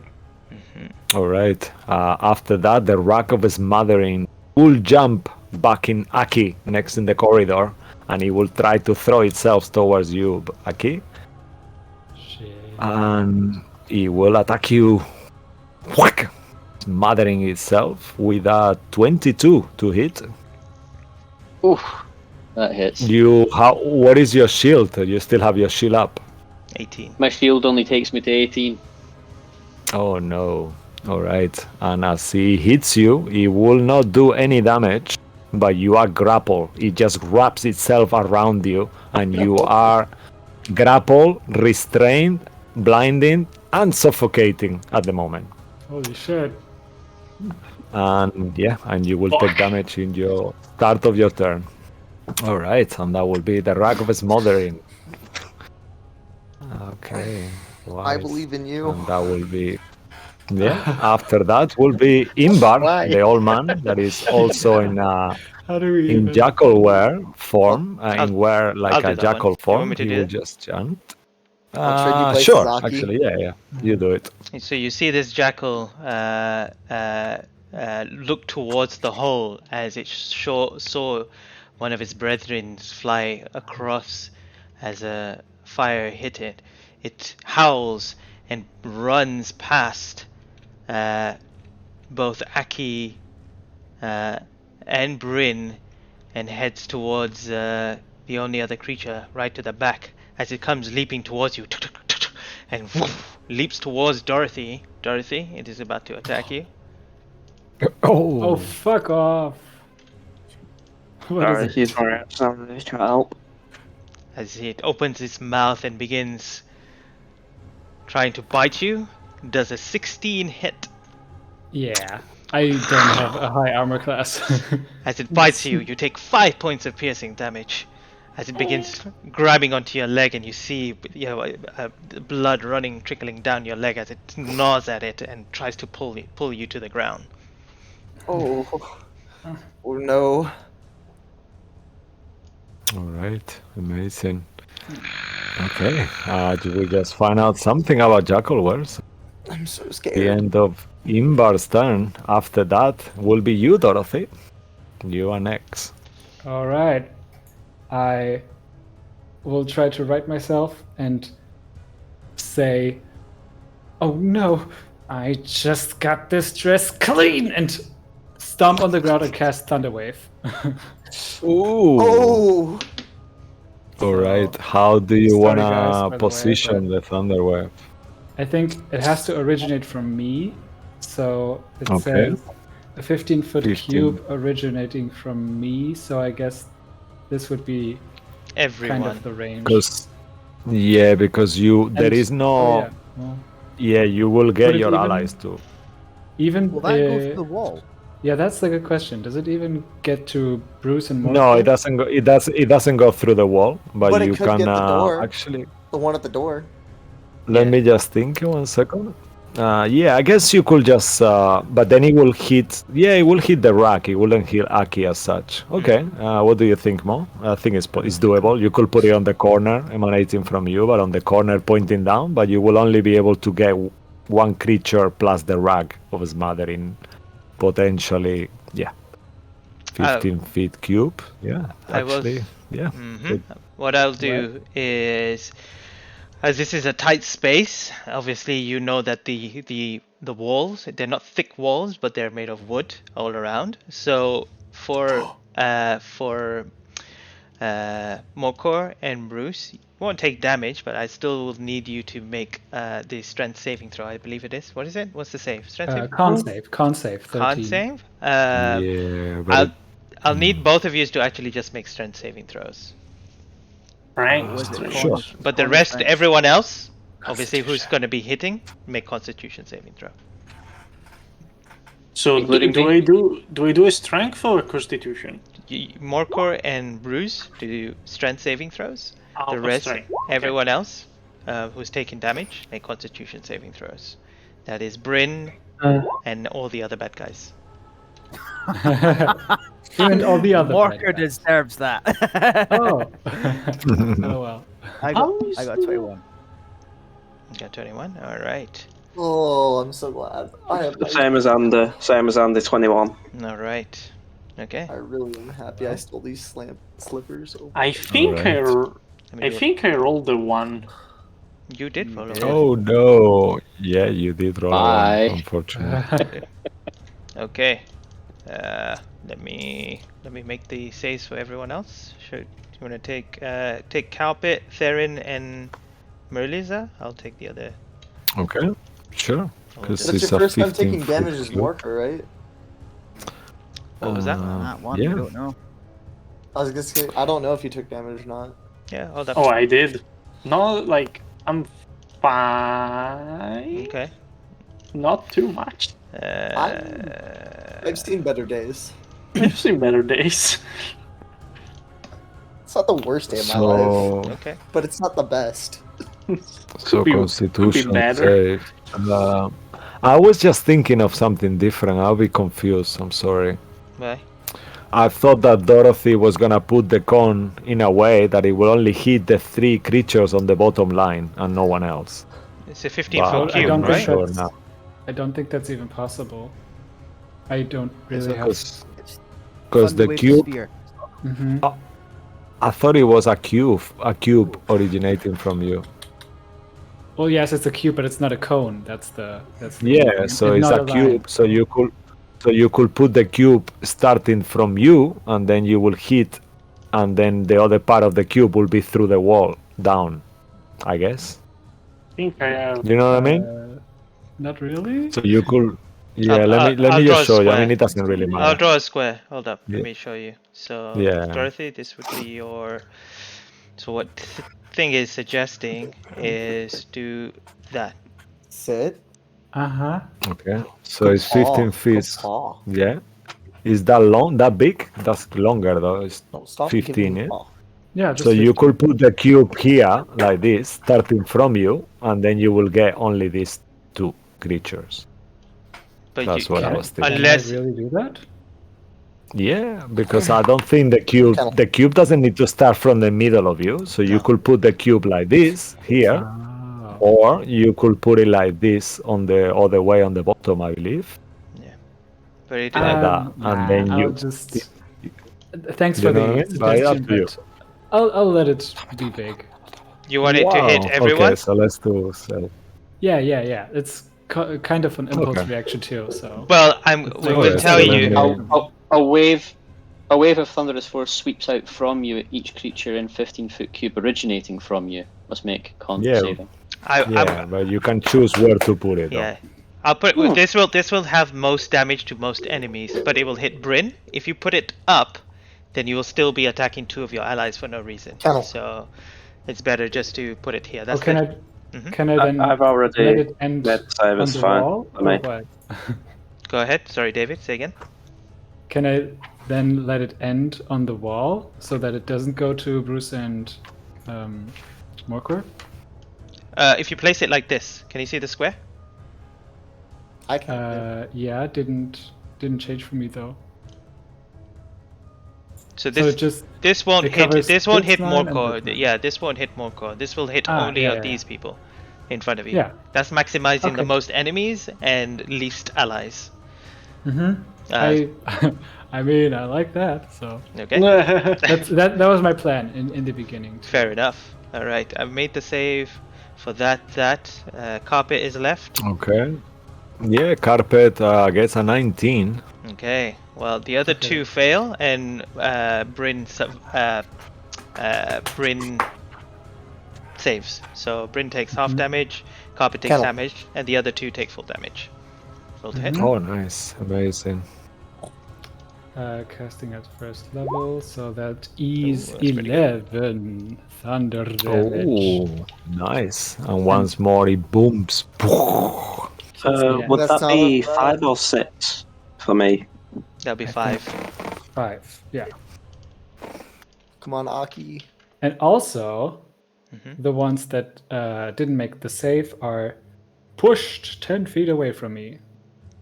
Okay. So Do they take half damage, actually? The ones. Yeah, half, yeah? Okay, amazing. Yeah, 5. The ones sorry. that do make the save, yeah, take half Yeah. damage and are not pushed, but the ones that don't make the save take full damage and are pushed 10 feet away from me. Hey, Dorothy. All right. And with my bonus action, I will say, "Come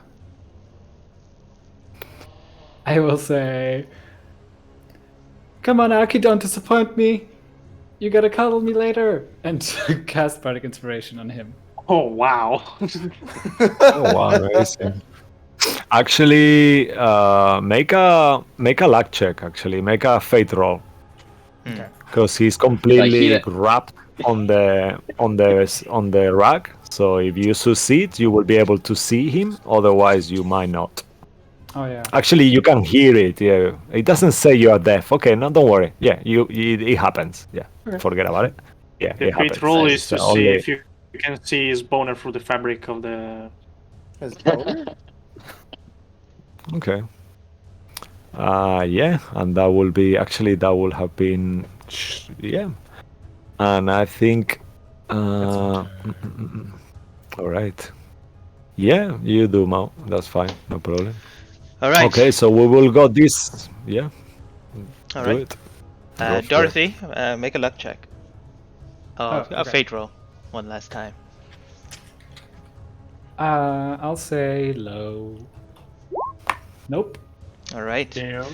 As you cast and stomp your foot, this explosion of erupts from you, causing everything around you to get pushed back. But you realize, and as it stops and kind of settles, your words kind of resonate into the ears of Aki.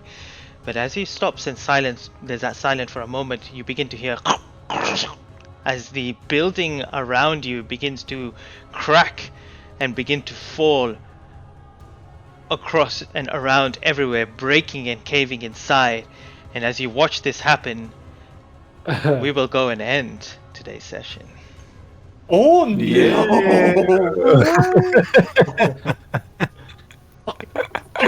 I'm wow. so scared. Right before we all die. This is literally rock falls, everybody dies. So my new character is a rogue reborn. That's good. That's good.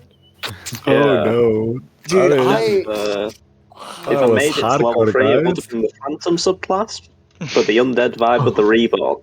Yeah. That's not actually a new character, by the way. That's a new character for a different game. Oh wow. I'm so scared of this mimic. Oh yeah. Yeah, You're pretty fun. That was. I would that gladly was switch fucking positions hardcore. with Aki right now. I'll I take believe the that went anywhere near as well as it did. I'll take the carpet. I should have been just jam on toast by now. I mean, your shield helped you, and Yeah. got you away from that. Fucking hell. All right. Dude, Yeah, like that was- everything has been hurting more than the person that we thought would be the big baddies. Like, Yeah, she fuck just like it. I thought Instantly. Corvalla was gonna be the biggest, baddest, bitch of them all. No, not at all. No, I don't Killed know. her in one. Killed her in one. Mhm. Also, can I just mention how cool it would look if Bryn would like kill her in one fell swoop, then got to the giant carpet, smited that shit like 10 feet away, poof, turned around and helped Morkor get hit less with his shield or sword or whatever. I Like think- full on badass, helping everybody, doing everything at once. I think for this round, Bryn is MVP. So Bryn, take an inspiration from me.